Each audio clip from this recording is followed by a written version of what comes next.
जो 8th part देखना चाहते हैं उनके लिए मैंने टाइम लैप्स कमेंट में और डिस्क्रिप्शन में दे दिया है। तो चलिए मैनवा को स्टार्ट करते हैं। हेलो व्हाट्सअप गाइस, की हालचाल? सब बढ़िया होंगे। आज मैं आपके लिए एक ऐसी मांगा लेकर आई हूँ जो शुरू में थोड़ी बोरिंग लगती है। हाँ बिल्कुल, पहले कुछ खास इंटरेस्टिंग नहीं लगता, लेकिन जैसे जैसे स्टोरी आगे बढ़ती है, अरे यार मजा ही आ जाता है। It's not just interesting, it's super hilarious. इतनी कॉमेडी है कि लिटरली हंस हंस के पेट दर्द हो जाएगा।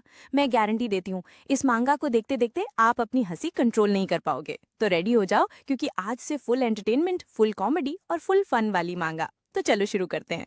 एक लापरवाह और खर्चीला नौजवान अपनी जिंदगी की शुरुआत करता है एक इनविंसिबल स्पेंडथ्रिफ्ट सिस्टम के साथ। उसके पास अनगिनत स्पिरिट स्टोन्स है और हर दिन एक नया खर्च करने वाला आइटम सिस्टम में रिफ्रेश हो जाता है। जितना ज्यादा वो खर्च करेगा उतना ही ताकतवर बनता जाएगा। उस नौजवान का नाम था योंग।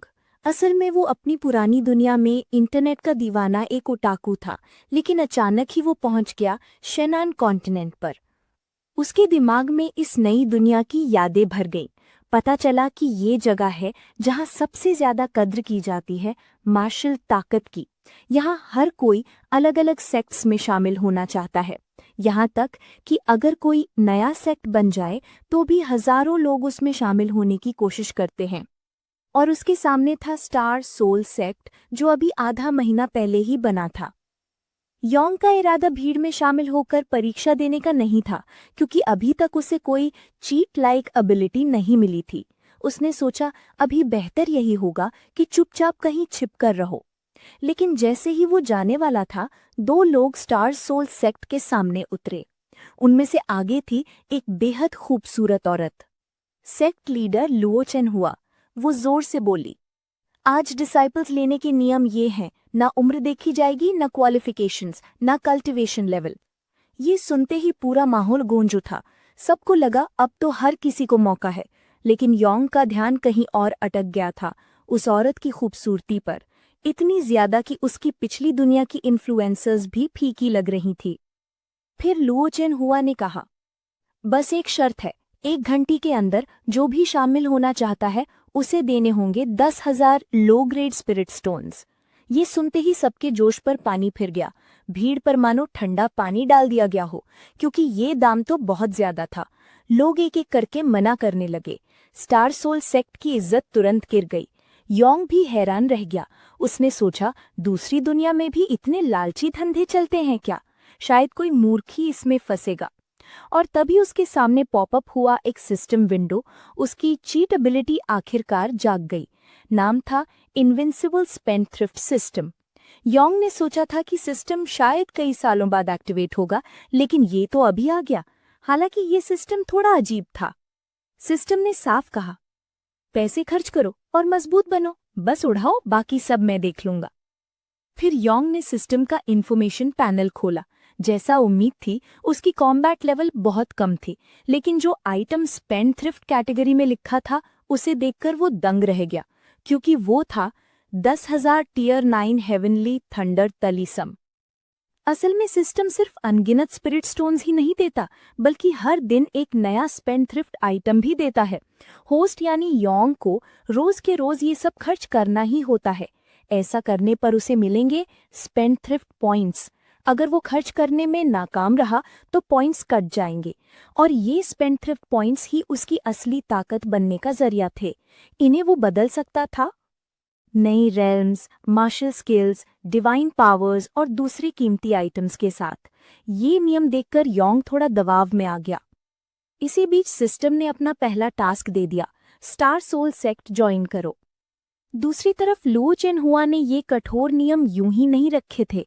असल में उसके पिता, जो शेनान कॉन्टिनेंट के सबसे ताकतवर सेक्ट स्टार एक्सट्रीम सेक्ट के लीडर थे, उन्होंने ही अपनी बेटी को ये सेक्ट बनाने के लिए कहा था, ताकि उसकी स्टेट ऑफ माइंड मजबूत हो सके। लेकिन लुओ चेन हुआ का मन ऐसे झंझटों में नहीं था। वो बस कल्टीवेशन करना चाहती थी, असेंड करना चाहती थी और बदला लेना चाहती थी, क्योंकि वो थी हायर रेल्म्स की एक पवित्र महिला का पुनर्जन्म। काफी देर इंतजार करने के बाद जब किसी ने भी साइन अप नहीं किया तो वो जाने ही वाली थी। उसकी नज़र में कोई भी इतनी भारी कीमत नहीं चुका सकता था। लेकिन तभी एक मर्दाना आवाज गूंजी, सेक्ट लीडर ठहरिए, मैं साइन अप करना चाहता हूँ। चूंकि सेक्ट को शुरुआत में ही फंड की जरूरत है, मैं देने को तैयार हूँ 1 lakh low grade spirit stones. ये सुनकर लो चिन्हुआ दंग रह गई। उसने सोचा, इस सुनसान जगह पर कोई इतना अमीर कैसे हो सकता है। पीछे मुड़कर देखा तो वहां खड़ा था योंग। अभी थोड़ी देर पहले ही वो सोच रहा था कि इतने पैसे देने वाला मूर्ख ही होगा, और अब वही मूर्ख बनने को तैयार था। योंग ने तुरंत एक स्टोरेज रिंग निकाली जिसमें सचमुच थे 1 lakh low grade spirit stones. आज वो हर हाल में स्टार सोल सेक्ट ज्वाइन करना चाहता था। लो चिन्हुआ ने तुरंत स्टोरेज रिंग की जांच की और देखकर हैरान रह गई कि उसमें सचमुच 1 lakh low grade spirit stones थे। वो यकीन नहीं कर पा रही थी कि कोई इतना अमीर भी हो सकता है, और इतना बेवकूफ़ी भरा उदार भी। उसने योंग से पूछा, क्या तुम पक्का ज्वाइन करना चाहते हो? जान लो, अभी हमारे सेक्ट के पास रहने की जगह तक नहीं है। योंग ने हंसते हुए कहा, कोई बात नहीं, मेरे पास बहुत पैसे हैं, मैं खुद हमारे सेक्ट को बनाने में मदद कर दूंगा। लू चिन्हुआ तो मानो परास्त हो गई थी, फिर भी उसने योंग को समझाने की कोशिश की। हमारे पास कोई रिसोर्सेज नहीं है, तुम्हारा शामिल होना तुम्हारे लिए नुकसानदायक ही होगा। लेकिन योंग के पास था उसका स्पेंडथ्रिफ्ट सिस्टम, उसे रिसोर्सेज की कमी कभी नहीं होने वाली थी। उसने सीधे कह दिया, आगे से सेक्ट के रिसोर्सेज की चिंता मत करो, सब मैं ही दूंगा। ये सुनकर लो चिन्हुआ के गुस्सा और बढ़ गया। वो समझ ही नहीं पा रही थी कि ये पागल इंसान आया कहाँ से। असल में वो चाहती ही नहीं थी कि कोई डिसाइपल उसके सेक्ट में शामिल हो। उसके अंदर उथल पुथल मच गई। वो तो योंग को मार डालने तक का सोच चुकी थी, लेकिन वादा तो कर ही चुकी थी, इसलिए उसे मजबूरी में कहना पड़ा, ठीक है, तुम ज्वाइन कर सकते हो, लेकिन मैं तुम्हें कल्टीवेशन नहीं सिखाऊंगी, सब तुम्हें खुद समझना होगा। योंग थोड़ा चौंका, लेकिन फिर सोचकर बोला, कोई दिक्कत नहीं, मुझे किसी की मदद की जरूरत नहीं है। अंदर से योंग बेहद खुश था। उसके लिए तो ये जैकपॉट जैसा था, सेक्ट ज्वाइन भी हो गया और कोई रोक टोक भी नहीं।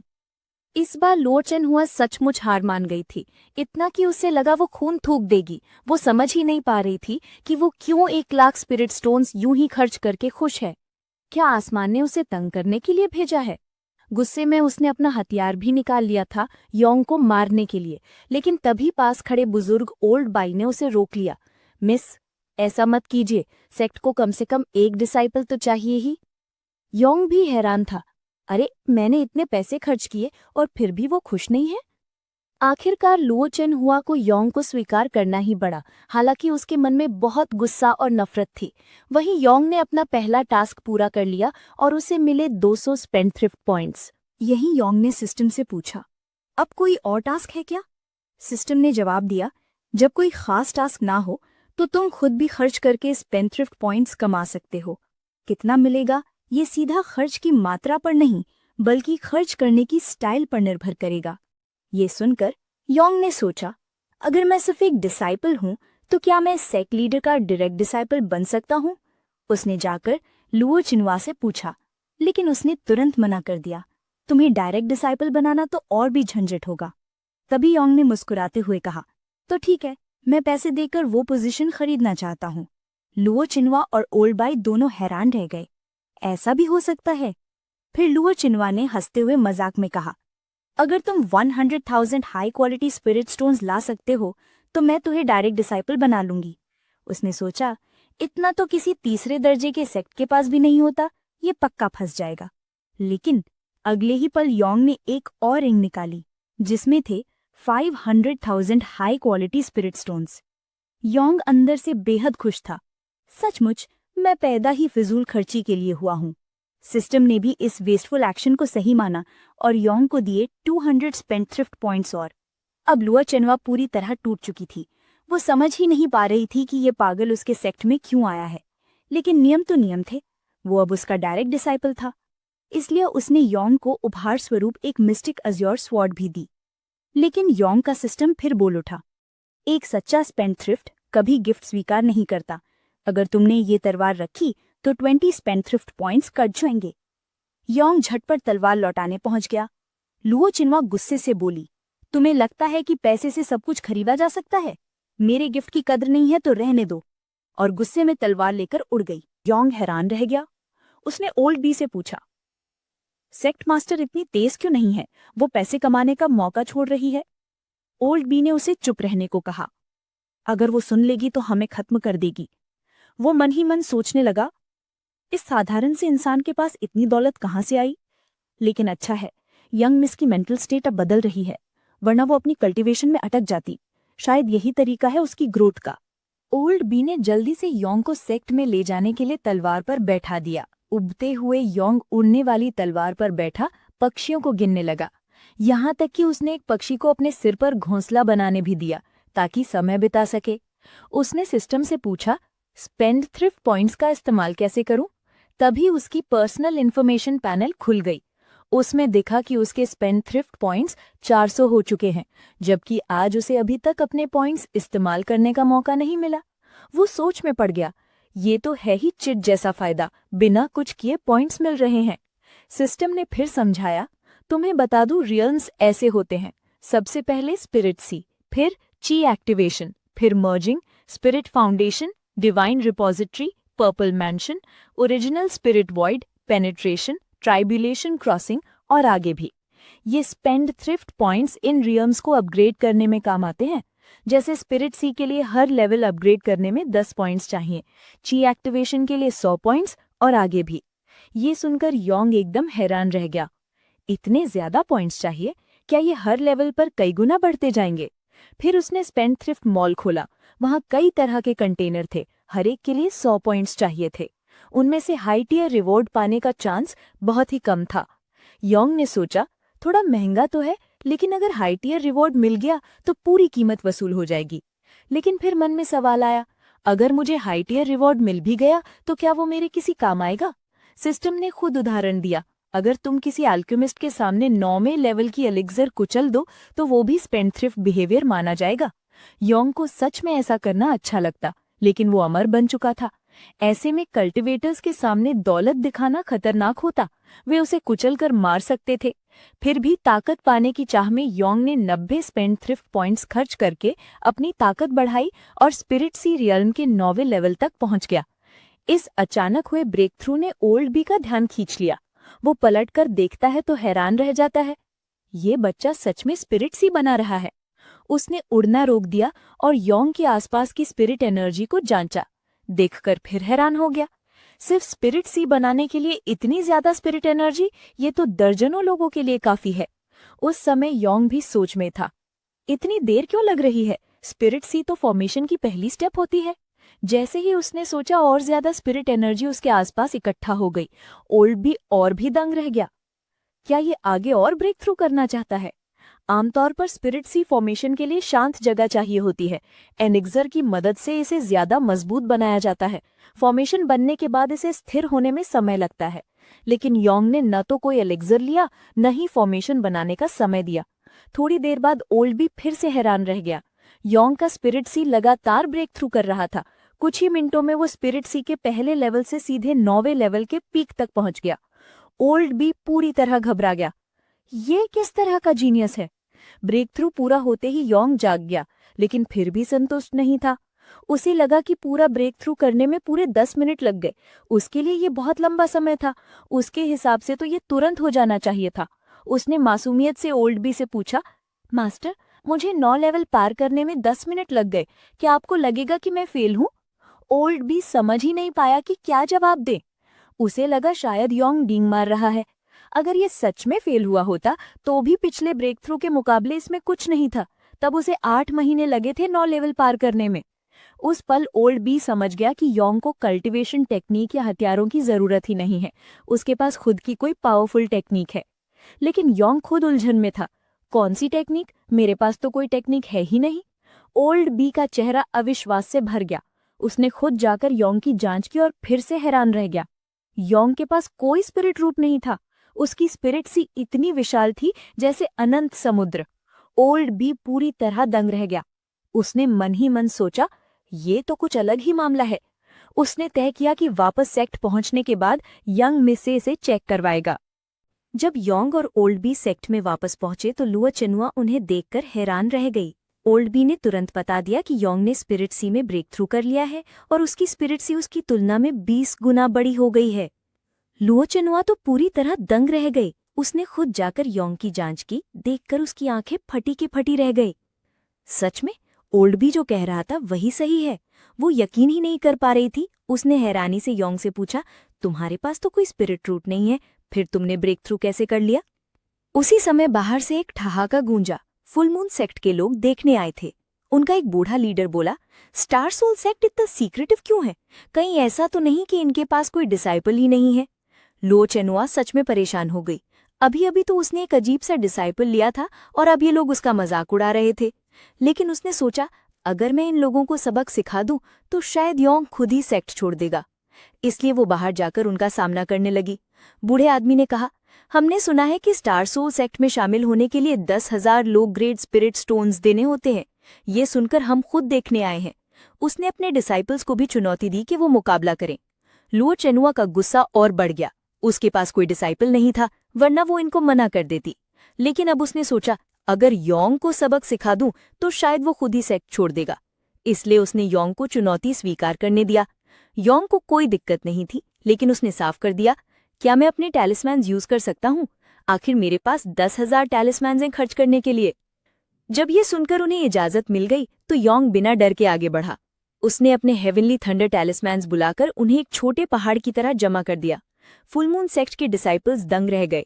ये इतने सारे हेवनली थंडर टैलिस्मैन्स कहाँ से लाया? हर एक टैलिस्मैन नवी लेवल की स्पिरिट सी से जुड़ी एनर्जी फ्लक्चुएशंस निकाल रहा था। मतलब हर एक पूरी ताकत से हमला कर सकता था। बूढ़ा लीडर हैरान रह गया। उसके तीनों डिसाइपल सिर्फ नवे लेवल तक पहुंचे थे। इतनी ताकत के सामने वो टिक नहीं सकते थे। लेकिन योंग को कोई फर्क नहीं पड़ा। वो खुश होकर बोला, तुमने कहा था मैं टैलिस्मैन्स यूज कर सकता हूँ, तो लो। फिर उसने टैलिस्मैन्स को उछालना शुरू कर दिया। मैदान में धमाकों की गूंज से सब दंग रह गए। हर एक टैलिस्मैन कम से कम 1,000 लो ग्रेड स्पिरिट स्टोन्स के बराबर था। फुल मून सेक्ट के डिसाइपल्स बुरी तरह हिल गए। उन्हें यकीन नहीं हो रहा था कि कोई इतनी बड़ी मात्रा में तालिस्मान कैसे इस्तेमाल कर सकता है। लुओ चेनुआ तो हैरान रह गई। वो मन ही मन सोचने लगी, ये लड़का आखिर कैसे इतना अमीर है? मैंने तो सोचा था इनसे पीटकर खुद ही भाग जाएगा, लेकिन ये तो जैसे मजे से खेल रहा है। उसने देखा कि योंग उसकी तरफ देखकर ऐसे मुस्कुरा रहा है, जैसे कह रहा हो, देखो मैंने कमाल कर दिया ना। लेकिन लुओ चेनुआ ने उसका गलत मतलब निकाला। उसने समझा कि योंग उसकी कमजोरी का फायदा उठा रहा है और उसे नीचा दिखाना चाहता है। कुछ घंटे तक लगातार हेवनली थंडर तालिस्मान्स का बमबारी होती रही। फुल मून सेक्ट के डिसाइपल्स बुरी तरह थक गए। उनके पास कोई रास्ता नहीं बचा था सिवाय इसके कि वे अपने मास्टर से मदद मांगे। उनका बूढ़ा लीडर भी समझ गया कि उन्होंने अपनी ताकत से ज्यादा बड़ा दांव खेल लिया है। वो सोच में पड़ गया, ये लड़का तो पागल है, इतना महंगा सामान यूज कर रहा है। वो अपने डिसाइपल्स को लेकर वहां से भागने लगा। तभी लुओ चेनुआ को मौका मिल गया। उसने सोचा, अब इन्हें सबक सिखाना चाहिए। उसने अपने असली पावर का प्रदर्शन किया। वो ओरिजिनल स्पिरिट रेल्म में जली गई। उसकी ताकत देखकर बूढ़ा लीडर दंग रह गया। फुल मून सेक्ट के लीडर सिर्फ डिवाइन रिपोजिटरी रेल्म तक ही पहुंचे थे। लुओ चेनुआ की ताकत देखकर वे खुद कांप गए। लुओ चेनुआ चाहती तो पूरी फुल मून सेक्ट को खत्म कर सकती थी, लेकिन उसने दया करके उन्हें छोड़ दिया। हालांकि उसने शर्त रखी, तुम सब एक एक हाथ पीछे छोड़कर भाग सकते हो। मजबूरी में उन्हें उसकी शर्त माननी पड़ी। आखिर में लुओ चेनुआ ने उन्हें वहां से जाने को कहा। ये सब देखकर योंग सच में डर गया। उसे यकीन नहीं हुआ कि उसकी खूबसूरत मास्टर इतनी निर्दयी हो सकती है। ऊपर से शांत दिखती लुओ चेनुआ अंदर से बहुत परेशान थी। फिर भी उसने खुद को संभाला, लेकिन अंदर ही अंदर वो बेबस महसूस कर रही थी। इतनी ताकत होते हुए भी मैं इसे नहीं हटा सकती। उधर योंग के पास अभी भी 9,000 से ज्यादा हेवनली थंडर तालिस्मान्स बच गए थे। अकेला उन्हें इस्तेमाल करना मुश्किल था, इसलिए उसने लुओ चेनुआ को साथ खेलने के लिए बुलाया। लुओ चेनुआ हाकी बकी रह गई, लेकिन योंग को कोई फर्क नहीं पड़ रहा था। उसने चुपचाप हाँ भर दी। वो भी देखना चाहती थी कि योंग कितना खर्च कर सकता है। फिर दोनों ने मिलकर तालिस्मानों की बमबारी शुरू कर दी। ये दृश्य इतना शानदार था कि लुओ चेनुआ को अपने पुराने जीवन की याद आ गई। उसे याद आया जब उसकी जूनियर बहन ने उससे कहा था, अगर हम अंत तक खुद का मजा नहीं ले पाए तो क्या फायदा। उस समय लुओ चेनुआ ने सोचा, वो सही कह रही थी। अब उसे वही एहसास हो रहा था। उधर ओल्ड बी जो अंदर सो रहा था, शोर सुनकर जाग गया। उसे लगा जैसे कोई दुश्मन हमला कर रहा हो। जब उसने बाहर आकर देखा तो हैरान रह गया। योंग और लुओ चेनुआ तालिस्मानों की बमबारी कर रहे थे। लुओ चेनुआ भी अब इस बेकार खर्च में शामिल हो गई थी। उसने बिना किसी झिझक के कहा, हम तो बस हेवनली थंडर तालिस्मान्स को डिस्पोज कर रहे हैं। योंग हंसते हुए ओल्ड बी को बुलाने लगा। ओल्ड बी, आप भी आइए, मजा आएगा। ओल्ड बी का गुस्सा फूट पड़ा। वो दौड़ते हुए आया और योंग के सिर पर जोर से मारते हुए चिल्लाया, ये क्या बेहूदी हरकत कर रहे हो तुम दोनों? हर एक तालिस्मान 1000 लो ग्रेड स्पिरिट स्टोन्स के बराबर है। स्टार सोल सेक्ट इतना अमीर भी नहीं कि ऐसे फिजूल खर्च कर सके। और मिस, आपको क्या हो गया है जो आप इसमें शामिल हो रही हैं? लेकिन जैसे ही ओल्ड बी ने देखा कि योंग ने अपनी जेब से 1 lakh high grade spirit stones निकालकर सामने रख दिए हैं, उसका गुस्सा धीरे धीरे गायब हो गया। योंग मुस्कुराते हुए बोला, ओल्ड बी, माफ कीजिए, आपके सोने का समय खराब कर दिया। ये स्पिरिट स्टोन्स आप टॉनिक्स के लिए समझ लीजिए। ओल्ड बी ने तुरंत अपनी शर्ट फाड़ दी। उसके स्ट्रॉन्ग मसल्स दिखने लगे। वो खुश होकर खुद ही बमबारी में शामिल हो गया। उसने इतनी तेजी से तालिस्मान फेंकने शुरू किए कि खुद योंग भी हैरान रह गया। सच में पैसा दुनिया को घुमा देता है। तभी सिस्टम ने नोटिफिकेशन भेजा, योंग ने 100 वॉसल पॉइंट्स कमाए। सिस्टम ने कहा, इस बिहेवियर को वेस्टफुल बिहेवियर माना गया है। अगली बार ज्यादा स्पिरिट स्टोन्स खर्च करके ओल्ड बी की मदद ले सकते हो। काम खत्म होने के बाद ओल्ड बी ने सोचा, मैंने कभी नहीं सोचा था कि सिर्फ तालिस्मान फेंकने से इतना थक जाऊंगा। लेकिन फिर भी वो हंसते हुए बोला, अगर फ्यूचर में कोई काम हो तो मुझे बुला लेना। भले मैं बूढ़ा हूं पर ताकत अभी भी भरपूर है। लुओ चेनुआ चुपचाप ये सब देखती रही। वो सोच रही थी कि स्टार सोल सेक्ट जल्द ही बर्बाद हो जाएगा। फिर उसने मजाक में ओल्ड बी से कहा, आप स्टार एक्सट्रीम सेक्ट के 8 सीनियर एल्डर्स में से हैं, फिर भी सिर्फ 1 lakh high grade spirit stones के लिए खुद को बेच दिया। ओल्ड बी ने जवाब दिया, ये स्पिरिट स्टोन्स की बात नहीं है, ये बुजुर्ग की इज्जत की बात है भाई। तभी सिस्टम ने फिर से नोटिफिकेशन भेजा। इस बार योंग को 1000 वॉसल पॉइंट्स का रिवॉर्ड मिला। इससे वो ची एक्टिवेशन रियल्म के 9वें लेवल तक ब्रेक थ्रू कर सकता था। उसके पास 1000 पॉइंट्स पूरे हो गए थे। बाकी बचे कुछ 100 पॉइंट्स से वो ट्रेजर्स खोल सकता था। योंग ने सोचा, सेक्ट में अभी सिर्फ 3 लोग हैं। अगर मैं सिर्फ ओल्ड बी पर निर्भर रहा तो रिसोर्स जल्दी खत्म नहीं कर पाऊंगा। अगर ज्यादा जूनियर डिसाइपल्स होते तो खर्च करने की स्पीड कई गुना बढ़ जाती। तभी एक यंग आदमी एंट्रेंस पर आया और पूछा, आपका सेक्ट अभी भी नए डिसाइपल्स ले रहा है क्या? जैसे ही नया डिसाइपल वूफिंग स्टार सोल सेक्ट में दाखिल हुआ, उसे तुरंत लगा कि कुछ गड़बड़ है। जमीन गड्ढों से भरी थी। एक बहुत बूढ़ा आदमी था जो जैसे आखिरी सांसें गिन रहा हो, एक डरावनी नजर वाली औरत और एक ऐसा आदमी जिसके दिमाग का स्क्रू ढीला दिख रहा था। वूफिंग को तुरंत लगा कि ये सेक्ट भरोसे लायक नहीं है। वो सोचने लगा, कहीं अभी भाग जाना सही रहेगा क्या? लेकिन योंग ने उसका बड़े जोश के साथ स्वागत किया। हाँ, हम अभी भी नए लोगों को ले रहे हैं। अगर आप जुड़ना चाहते हैं तो 10,000 लो ग्रेड स्पिरिट स्टोन्स देने होंगे, और अगर आप 1 lakh high grade spirit stones देंगे तो आप सीधे सेक्ट मास्टर के डिसाइपल बन सकते हैं। फिर वो गर्व से बोला, मैं योंग हूँ, सेक्ट का पहला डिसाइपल और सेक्ट मास्टर का सबसे बड़ा डिसाइपल। ये सुनकर वूफिंग हक्का बक्का रह गया। योंग उम्मीद से उसे देख रहा था कि शायद वो कहेगा, मेरे पास पैसे नहीं हैं, ताकि वो उसकी मदद कर सके। लेकिन सिस्टम ने ये आइडिया मानने से मना कर दिया और कहा, इतना बेवकूफाना तरीका कभी चलेगा जब कोई सही वजह बताओ। तुरंत योंग ने बहाना बनाया, हम दोनों बहुत जल्दी दोस्त बन गए। जैसे ही मैंने उसे देखा मुझे लगा जैसे वो मेरे दूसरे माँ से जन्मा भाई है। क्या अपने भाई के लिए थोड़ा खर्च करना गलत है? अचरज की बात यह है कि सिस्टम ने इसे मान लिया। लेकिन इसी बीच वूफिंग भागने की कोशिश कर रहा था। उसे लगा कि ये सेक्ट बस पैसे के पीछे है, भरोसे लायक नहीं। लेकिन योंग उसे इतनी आसानी से जाने नहीं देना चाहता था, खासकर क्योंकि वो योंग की बेवकूफ़ी भरी प्लान का हिस्सा था। उसने जल्दी से वूफिंग को पकड़ लिया ताकि वो भाग न सके। तभी वूफिंग को शैडोज से अपने दादा का मैसेज मिला, इस सेक्ट में रहो, जब मैं अपने काम निपटा लूंगा तब तुम्हें लेने आऊंगा। ये सुनते ही वूफिंग ने विरोध करना बंद कर दिया। उधर सेक्ट के एंट्रेंस पर वूफिंग के दादा, जो स्टार सोल सेक्ट को पहचान लिया था, उसने देखा कि ये वही सेक्ट है जिसे लिंग की बेटी ने शुरू किया था। जब उसने ओल्ड बी को भी वहां देखा तो उसे भरोसा हो गया और उसने वूफिंग को ज्वाइन करने दिया। योंग ने वूफिंग को पकड़कर लू चिनवा के पास ले जाकर कहा, मास्टर, मैं चाहता हूं कि ये मेरा जूनियर डिसाइपल बने। देखिए कितना प्यारा है। वूफिंग समझ नहीं पा रहा था कि उसके दादा क्यों कह रहे हैं कि वो ऐसे अजीब से सेक्ट में रहे, लेकिन उसे दादा की बात माननी पड़ी। लू चिनवा ने बेबस होकर देखा और सोचा, हमारे पास पहले से योंग जैसा डिसाइपल है, एक और से क्या फर्क पड़ेगा। उसने कहा, ठीक है, इसे ज्वाइन करने दो, लेकिन पहले 10,000 लो ग्रेड स्पिरिट स्टोन्स दो। उसे लगा कि नया लड़का इतनी बड़ी रकम नहीं दे पाएगा और डर जाएगा, लेकिन वूफिंग के पास पैसे की कोई कमी नहीं थी। उसने तुरंत 10,000 लो ग्रेड स्पिरिट स्टोन्स दे दिए और कहा, मैं स्टार सोल सेक्ट में शामिल होना चाहता हूँ। ये देखकर लू चिनवा हैरान रह गई। अभी तो कुछ देर पहले तो ये भागना चाहता था, क्या ये पागल है? वो सोचने लगी कि कहीं मैं बहुत समय से अकेली तो नहीं थी, क्या अब लोगों में ऐसे बेवकूफ दिमाग बढ़ रहे हैं? उसे मजबूरी में वूफिंग को स्वीकार करना पड़ा, लेकिन उसने साफ कहा, मैं तुम्हें कोई ट्रेनिंग नहीं दूंगी, तुम्हें खुद ही कल्टिवेशन करनी होगी। वो सोच रही थी, ये लड़का तो वैसे भी टिकेगा नहीं।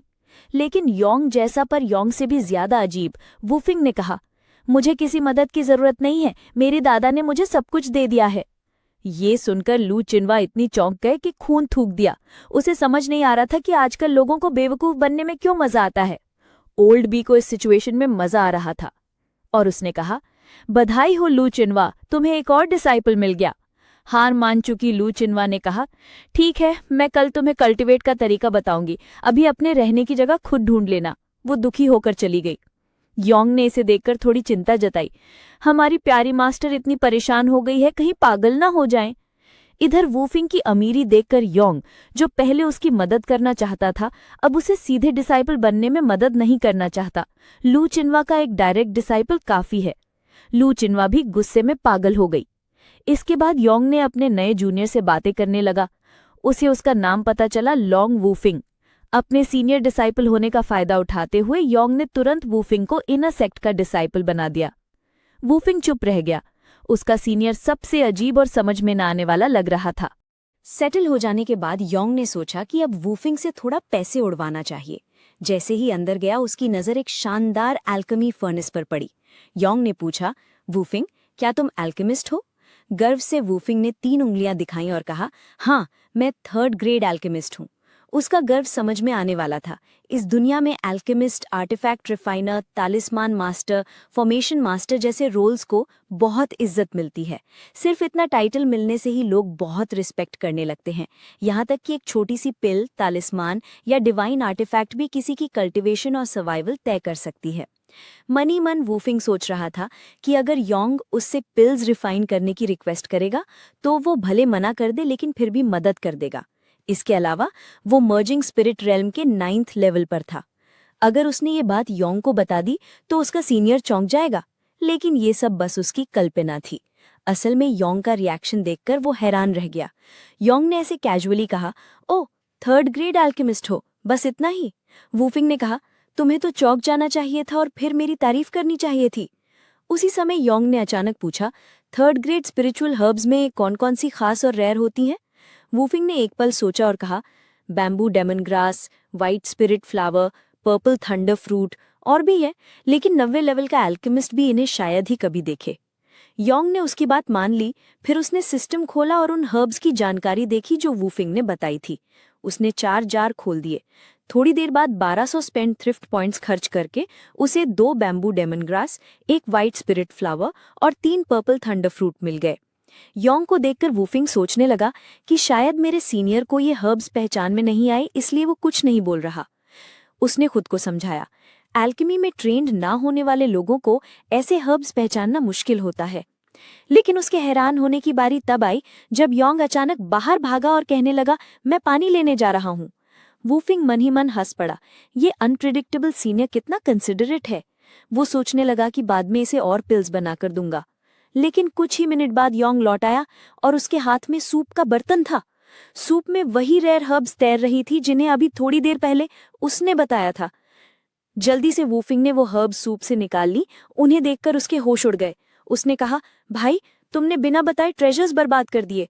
योंग ने हंसते हुए हर्ब्स वापस छीनी और कहा, मैंने सुना है कि स्पिरिचुअल हर्ब्स का काढ़ा बनाकर पीने से कल्टीवेशन में फायदा होता है। मेरी गलती थी, मुझे लगा ये हर्ब्स कुछ खास हैं। इतना कहकर उसने वही हर्ब्स अपने पैर के नीचे कुचल दी, वो भी सीधे वूफिंग के सामने। बार बार घबराकर वूफिंग चिल्लाया, रुको। वो दौड़ते हुए योंग के पास गया ताकि बची हुई हर्ब्स को संभाल सके, लेकिन करीब जाकर देखा तो एक भी हर्ब का निशान नहीं बचा था। वो शौक से सुन रह गया। योंग ने सफलतापूर्वक संसाधन बर्बाद कर दिए और 1500 स्पेंडथ्रिफ्ट पॉइंट्स कमा लिए। वो मुस्कुराया, मेरी बर्बादी भी फायदे वाली निकली। हालांकि उसने सिर्फ 3 हर्ब्स नष्ट की थीं, फिर भी उसके पास कुछ 6 बची थीं। इस समय वुफिंग बिल्कुल टूट गया। इतनी कीमती हर्ब्स का सामने ही नष्ट हो जाना उसे सहन नहीं हो रहा था, खासकर जब उसके दादा ने भी ऐसी रेयर हर्ब्स कभी नहीं देखी थी। वो रोते हुए बेबस हो गया। योंग उसके पास आया और कहा, कोई बात नहीं, ये मेरी गलती है कि मैं हर्ब्स पहचान नहीं पाया। अब जब ये कुचल चुकी हैं तो आराम करो, मैं चलता हूँ। अपने रूम में लौटकर योंग ने उन रेयर हर्ब्स का पानी में डाला और उससे फुट सेक किया। उसे वो काफ़ी शानदार लगा, लेकिन उसे ये नहीं पता था कि उसके पैर धीरे धीरे काले पड़ रहे हैं। उसी समय वुफिंग जल्दी से वहां पहुंचा।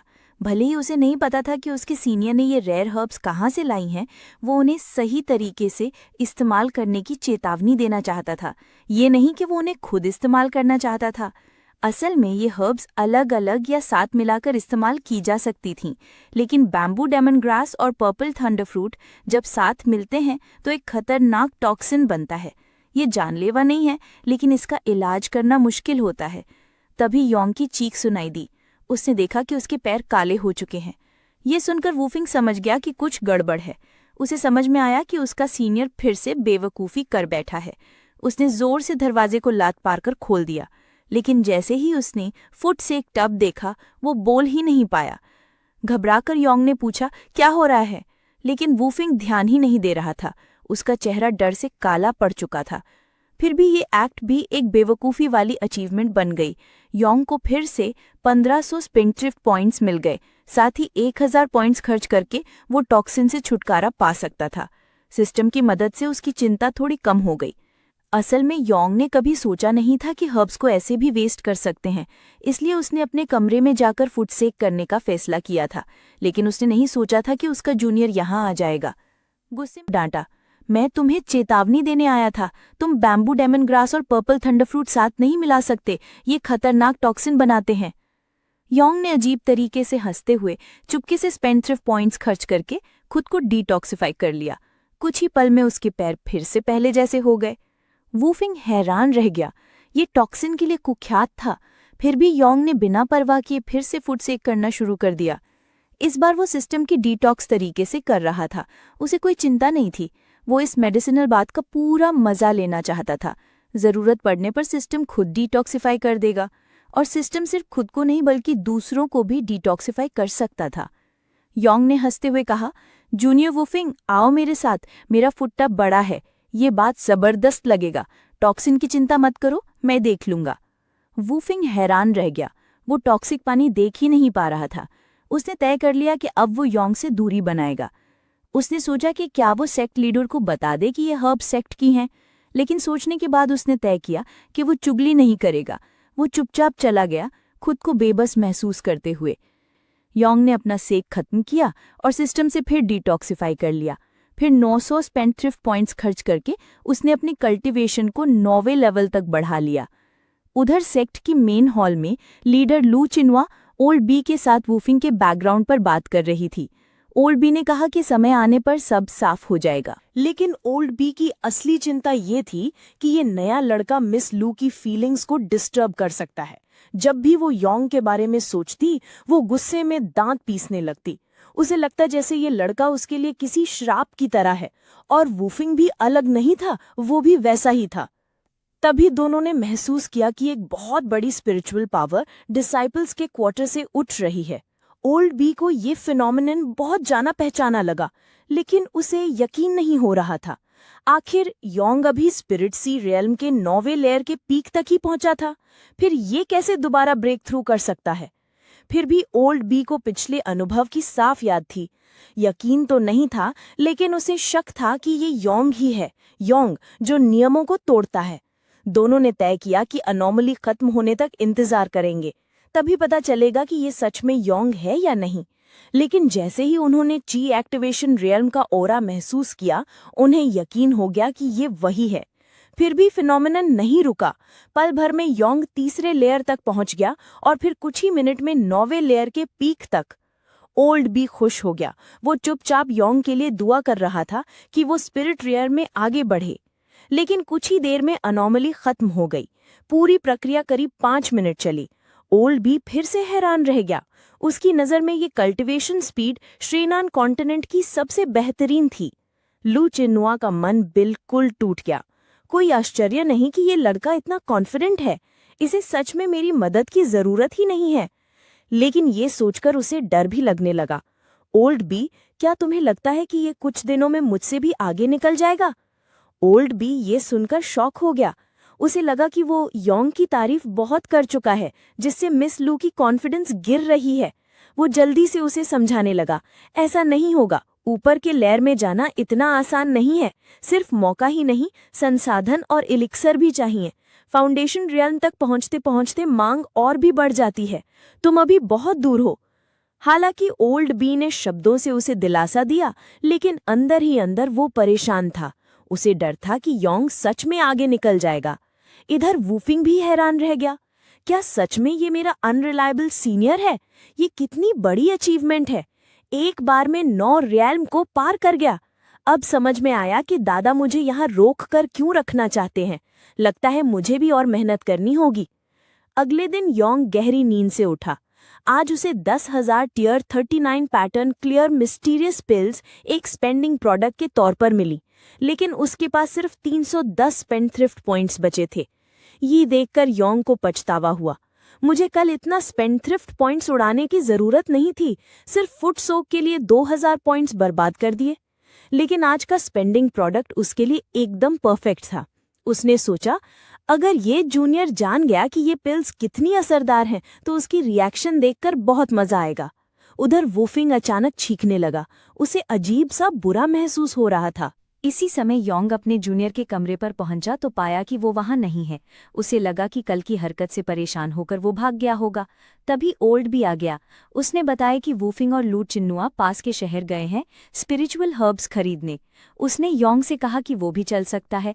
ये सुनकर योंग बहुत एक्साइटेड हो गया। वो चलने के लिए बेताब था, लेकिन उसे ये नहीं पता था कि पास के शहर जाने में 5 घंटे लगेंगे। खाली समय में वो ओल्ड भी से बातें करने लगा। उसने पूछा, bamboo, demon grass, white spirit flower और पर्पल थंडर फ्रूट का क्या इस्तेमाल है? ओल्ड बी ने बताया कि ये स्पिरिचुअल हर्ब्स तीसरे टियर की सबसे रेयर हर्ब्स में गिनी जाती हैं। एल्केमिस्ट्स इनको लेने के लिए कुछ भी कर सकते हैं। इनके इस्तेमाल के लिए बेहतर होगा कि तुम वूफिंग से पूछो। मैं खुद भी ज्यादा नहीं जानता। योंग हंस पड़ा। उसे समझ आ गया कि ये कितनी कीमती है। कोई आश्चर्य नहीं कि कल फुटसेक के लिए इस्तेमाल करने पर वूफिंग ने मुझे बेवकूफ़ कहा था। ये सुनकर ओल्ड बी भी चौंक गया। उसने अपनी फ्लाइंग स्वॉर्ड रोक दी और अचरज से उसे देखने लगा। तुमने इन्हें फुटसेक में इस्तेमाल किया? योंग ने मिस्चीवियसली मुस्कुराकर कहा, हाँ, शायद किसी दिन तुम्हें भी ट्राई करवाऊंगा। बहुत शानदार लगता है। हालांकि ओल्ड बी को समझ नहीं आ रहा था कि योंग को ये रेयर मटेरियल्स कहाँ से मिले, फिर भी वो सोचने लगा कि उसे योंग का दोस्त बनना चाहिए। शायद फ्यूचर में योंग उसके साथ कुछ शेयर कर दे। कई घंटे बाद वो पास के शहर पहुंच गए। ओल्ड बी को कुछ काम था, इसलिए वो पहले ही चल पड़ा। उसने वादा किया कि बाद में योंग से मिलेगा, लेकिन जाते जाते उसे चेतावनी दी, कोई परेशानी मत खड़ी करना। अकेला रह गया योंग बड़बड़ाया, तो मुझे बस घुमाने के लिए साथ लाए हो? इधर ओल्ड बी ने राहत की सांस ली। अब वो अपने दोस्तों के साथ समय बिता सकेगा। योंग शहर में इधर उधर घूमने लगा। वो सब कुछ देखकर हैरान हो रहा था। वो लगभग एक ब्रॉथल में घुस ही गया था।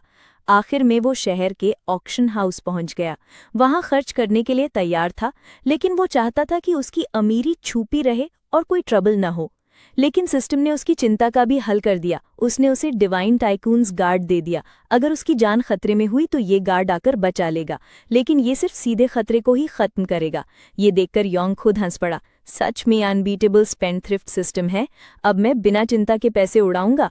इतना सोचकर वो कॉन्फिडेंस के साथ ऑक्शन हाउस में घुस गया। अंदर जाकर उसने अटेंडेंट से कहा, मेरे पास ऑक्शन के लिए एलिक्सर है। अटेंडेंट ने उसे चाओ चान से मिलवाया, जो 6th टियर का एल्केमिस्ट था। मिलने पर उसने योंग से पूछा, यंग मैन, तुम्हारे पास कौन सी पिल है जिसका तुम ऑक्शन करवाना चाहते हो? योंग ने कहा, क्लेंजिंग प्रोफाउंड पिल। चाओ चान ने पहले तो इसे देखकर कोई खास रिएक्शन नहीं दिया। उसे लगा कि ये सिर्फ 3rd लेवल एलिक्सर है, जिसकी ज्यादा कीमत नहीं होगी। लेकिन करीब से देखने पर वो हैरान हो गया। ये 9 स्ट्राइप्स वाली क्लेंजिंग प्रोफाउंड पिल थी। वो पूरी तरह से कंफ्यूज्ड हो गया। योंग ने पूछा, क्या ये पिल सच में इतनी ताकतवर है? चाओ चान खुशी से बोला, बहुत ज्यादा। भले ही ये सिर्फ 3rd लेवल क्लेंज प्रोफाउंड पिल है, लेकिन इसे बनाने का प्रोसेस बहुत हार्ड है। एक छोटी सी गलती से पिल अधूरी रह सकती है। 9 स्ट्राइप्स वाला वर्जन इसका असर बढ़ा देता है। मैंने तो मार्केट में 8 स्ट्राइप्स वाली भी मुश्किल से देखी है। स्ट्राइप्स की बात आई तो योंग को कुछ समझ नहीं आया। उसने कहा, पता नहीं क्या बोल रहे हो, 2 स्ट्राइप्स 3 स्ट्राइप्स। चाओ चान ने समझाया कि एक कंप्लीट एलिक्सर 10 स्ट्राइप्स वाला होता है। हर स्ट्राइप इसका 10% असर बताता है। लेकिन योंग ध्यान नहीं दे रहा था। उसे लगा ये आदमी बहुत बोल रहा है। वो बस इम्पेशेंट होकर पूछ बैठा, यार इस पिल की कीमत कितनी है, ये कितने में बिकेगी? तभी चाओ चान ने कीमत का जिक्र किया। उसने कहा, एक आम 3rd लेवल पिल की कीमत करीब 1 lakh low grade spirit stones होती है, लेकिन ये हाई क्वालिटी 9 स्ट्राइप वाली क्लेंजिंग प्रोफाउंड पिल की कीमत बताना मुश्किल है। सिर्फ ऑक्शन ही बता सकता है कि ये कितनी कीमती है। योंग सुनकर दंग रह गया। ये टूटी फूटी पिल भी कम से कम 1 lakh low grade spirit stones की होगी। उसे बिल्कुल उम्मीद नहीं थी, खासकर तब जब उसने पहले ही 6 लाख ऊपरी लेवल के स्पिरिट स्टोन्स खर्च कर दिए थे, सिर्फ एक डिसाइपल की जगह पाने और ओल्ड बी से टैलिस्मैन फिंकवाने के लिए। चाओ चान भी हैरान रह गया। तुम इस 9 स्ट्राइप वाली क्लेंजिंग प्रोफाउंड पिल को टूटी पिल कह रहे हो? उसे लगा जैसे वो कूड़ा करकट से काम कर रहा हो। योंग ने पूछा, अगला ऑक्शन कब है? चाओ चान ने बताया, दोपहर में एक ऑक्शन है। योंग ने तुरंत दूसरी 9 स्ट्राइप वाली क्लेंजिंग प्रोफाउंड पिल निकालकर उसे दे दी। तुम सीधे ऑक्शन हेड से संपर्क करो और इन दोनों पिल्स को दोपहर वाले ऑक्शन में दो। पैसे बाद में मैं ले लूंगा। योंग की इस घमंड भरी हरकत से चाओ चान काफी चिढ़ गया। दूर से ही योंग को बड़बड़ाते सुना जा सकता था, कौन पागल इन पिल्स पर महंगी बोली लगाएगा? ये सुनकर चाओ चान उलझन में पड़ गया। क्या इससे मैं भी बेवकूफ दिखता हूं क्या? उधर योंग चलते चलते क्लेंजिंग प्रोफाउंड पिल खाता रहा। आखिर उसके पास आज खाने के लिए पूरे 10,000 पिल्स थे। इसी बीच उसकी नजर एक आवारा कुत्ते पर पड़ी। बेचारा सा कुत्ता देखकर योंग ने उसे बड़े प्यार से खाना खिलाया और सोच लिया कि इसे गोद ले लेगा। बेशक योंग के इससे अपने फायदे भी थे। उसकी सुंदर मास्टर, ओल्ड बी और जूनियर ब्रदर, ये सब मिलकर 9 स्ट्राइप वाली क्लेंजिंग प्रोफाउंड पिल खत्म नहीं कर सकते थे। अब लिटिल येलो की मदद से वो इन्हें जल्दी खत्म कर सकता था। इसके अलावा भविष्य में भी जब और ज्यादा एलिक्सर वेस्ट करने होंगे, लिटिल येलो उसकी मदद कर सकता था। बेखबर लिटिल येलो बस खुश होकर अपनी जिंदगी के मजे ले रहा था। उसे क्या पता था कि आगे चलकर उसके साथ क्या होने वाला है। इसके बाद योंग ने तय किया कि पहले लिटिल येलो को नहलाया जाए, फिर काम शुरू करेंगे। वो उसे एक रेस्टोरेंट ले गया, लेकिन कुत्ता इतना गंदा था कि वेटर ने अंदर घुसने ही नहीं दिया। योंग बोला, बस बता दो कितने स्पिरिट स्टोन्स लगेंगे, मुझे प्रीमियम रूम चाहिए, मैं अपने कुत्ते को नहलाना चाहता हूं। लेकिन वेटर अड़ा रहा, कोई भी रकम इस डॉग को अंदर नहीं लाने देगी। योंग झुंझला गया, इतनी अकड़ क्यों? फिर उसने बड़ी रकम निकाल कर दिखा दी। वेटर तुरंत गर्म पानी ले आया, लेकिन योंग को थोड़ा बुरा लगा। मैं कमरे की कीमत से 10 गुना पैसे दे रहा हूं, फिर भी सिस्टम इसे बेकार खर्च नहीं मान रहा। लिटिल येलो हैरान होकर उसे देखने लगा। योंग ने उसे जल्दी से साफ होने को कहा। जल्दी नहाओ, साफ हो जाओ, फिर काम में लगेंगे। ध्यान से देखने पर योंग को लगा कि कुत्ता थोड़ा बेवकूफ है। फिर योंग ने लिटिल येलो को क्लेंजिंग प्रोफाउंड पिल खाने के लिए दे दी। योंग हंस पड़ा। उसने प्लान बनाया कि लिटिल येलो को एक टूल की तरह इस्तेमाल करेगा ताकि कोई भी बेकार एलिक्सिर या हर्ब्स खपत कर सके। कुछ क्लेंजिंग प्रोफाउंड पिल उसके लिए छोड़कर योंग बाहर घूमने चला गया। उसे पता नहीं था कि थोड़ी देर बाद उन्हीं पिल्स की मदद से लिटिल येलो की स्पिरिचुअल इंटेलिजेंस जाग जाएगी, उसकी शक्ल बदल जाएगी और वो धीरे धीरे मिथिकल बीस्ट में बदलने लगेगा। कुछ घंटे बाद योंग लौटा। उसने सोते हुए लिटिल येलो को जगाया। अरे आलसी, सिर्फ 2000 से थोड़ी ज्यादा पिल्स खाकर ही सुस्त पड़ गया। जैसे ही जागा, लिटिल येलो ने विरोध में भौंकना शुरू कर दिया। वो और नहीं खा सकता था। देखकर योंग के पास कोई और रास्ता नहीं था। उसे लिटिल येलो के साथ सोना पड़ा ताकि उसके पेट में जमी पिल्स पच जाएं। एक वेस्टफुल टाइकून होना सच में थका देने वाला काम था। जब लिटिल येलो सो रहा था, हजारों क्लेंजिंग प्रोफाउंड पिल उसके शरीर में बदलाव ला रही थीं ताकि वो एक मिथिकल बीस्ट बन सके। इधर कहीं और ओल्ड बी अपने पुराने दोस्त ओल्ड सिया के साथ आराम से बातें कर रहा था। ओल्ड सिया बड़े गर्व से कह रहा था, जानते हो मुझे अभी अभी ऑक्शन ब्रांड से क्या मिला है? 2 special 3rd tier cleansing profound pill. जानते हो उनके कितने स्ट्राइप्स हैं? सुबह से सब इसी पर चर्चा कर रहे हैं। ये 7 स्ट्राइप से ऊपर होंगे, है ना? किसने रिफाइन किया होगा? ओल्ड बी ने पूछा, किसने? ओल्ड सिया ने अपनी उंगलियों से दिखाया 9 और 2 हैं। मुझे नहीं पता किसने रिफाइन किया, बस इतना पता है कि एक जवान लड़के ने इन्हें ऑक्शन के लिए लाया है। मैंने खुद देख लिया, ये परफेक्शन के बहुत करीब है, 10 स्ट्राइप वाली पिल जितनी। ये सुनकर ओल्ड भी बहुत हैरान हो गया। उसने पूछा, तुम जानते हो उस लड़के का नाम? ओल्ड सिया ने हाथ फैलाकर कहा, नहीं, उसने नाम नहीं छोड़ा, बस पिल्स। ये सुनते ही ओल्ड बी को योंग याद आ गया। जब ओल्ड सिया ने बताया कि वो लड़का 2 पिल्स को लेकर बिल्कुल बेपरवाह था, तो सारी संकेत मिल गए। ओल्ड बी को यकीन हो गया कि ये योंग का ही काम है। फिर उसने कहा, चलो उससे मिलने चलते हैं। एक पल के लिए ओल्ड सिया शब्दहीन रह गया। ओल्ड सिया हैरान होकर बोला, तुम्हारी लेडी का पर्सनल डिसाइपल, इसमें क्या खास है? ओल्ड बी समझ ही नहीं पा रहा था कैसे समझाए, बस कह दिया, चलो देख लेंगे। उधर ऑक्शन हाउस में लू चिनवा ऑक्शन में शामिल हो रही थी। उसने गलती से वही 2 क्लेंजिंग प्रोफाउंड पिल देख लीं। उसे नहीं पता था कि ये कहाँ से आई हैं, लेकिन वो इन्हें खरीदकर योंग और वूफिंग के लिए इस्तेमाल करना चाहती थी। लू चिनवा का इरादा था कि वो उनके सामने अपनी इज्जत वापस पाए, खासकर योंग के सामने। उसे यकीन था कि योंग के पास इतनी कीमती पिल नहीं होगी और वो उसकी पूजा करेगा। इस सोच से वो खुशी से खिल उठी। दूसरी तरफ ओल्ड बी और ओल्ड सिया योंग के कमरे के बाहर पहुंचे। दरवाजा खटखटाया लेकिन कोई जवाब नहीं आया। ओल्ड सिया बोला, शायद सो रहा है। ओल्ड बी चुंझला गया। एक क्वालिफाइड कल्टीवेटर प्रेशियस समय सोकर नहीं गवाता। फिर उसने बिना सोचे दरवाजा लात मारकर खोल दिया और चिल्लाया, योंग उठो। लेकिन जैसे ही उन्होंने कमरे में देखा, दोनों की आंखें फटी की फटी रह गईं। टेबल पर एक पूरा डॉग ब्लेड भरा था क्लेंजिंग प्रोफाउंड पिल्स से। फर्श पर बिखरी पिल्स देखकर वो हैरान रह गए। योंग नींद से जागा। आंखें मलते हुए उसने कहा, क्यों आ गया अचानक? क्या तुम अपने काम खत्म कराए हो? फिर फर्श पर पड़े कुत्ते को देखकर चिल्लाया, सिली डॉग, हमेशा सोता रहता है। ये पिल्स अभी तक खत्म क्यों नहीं की?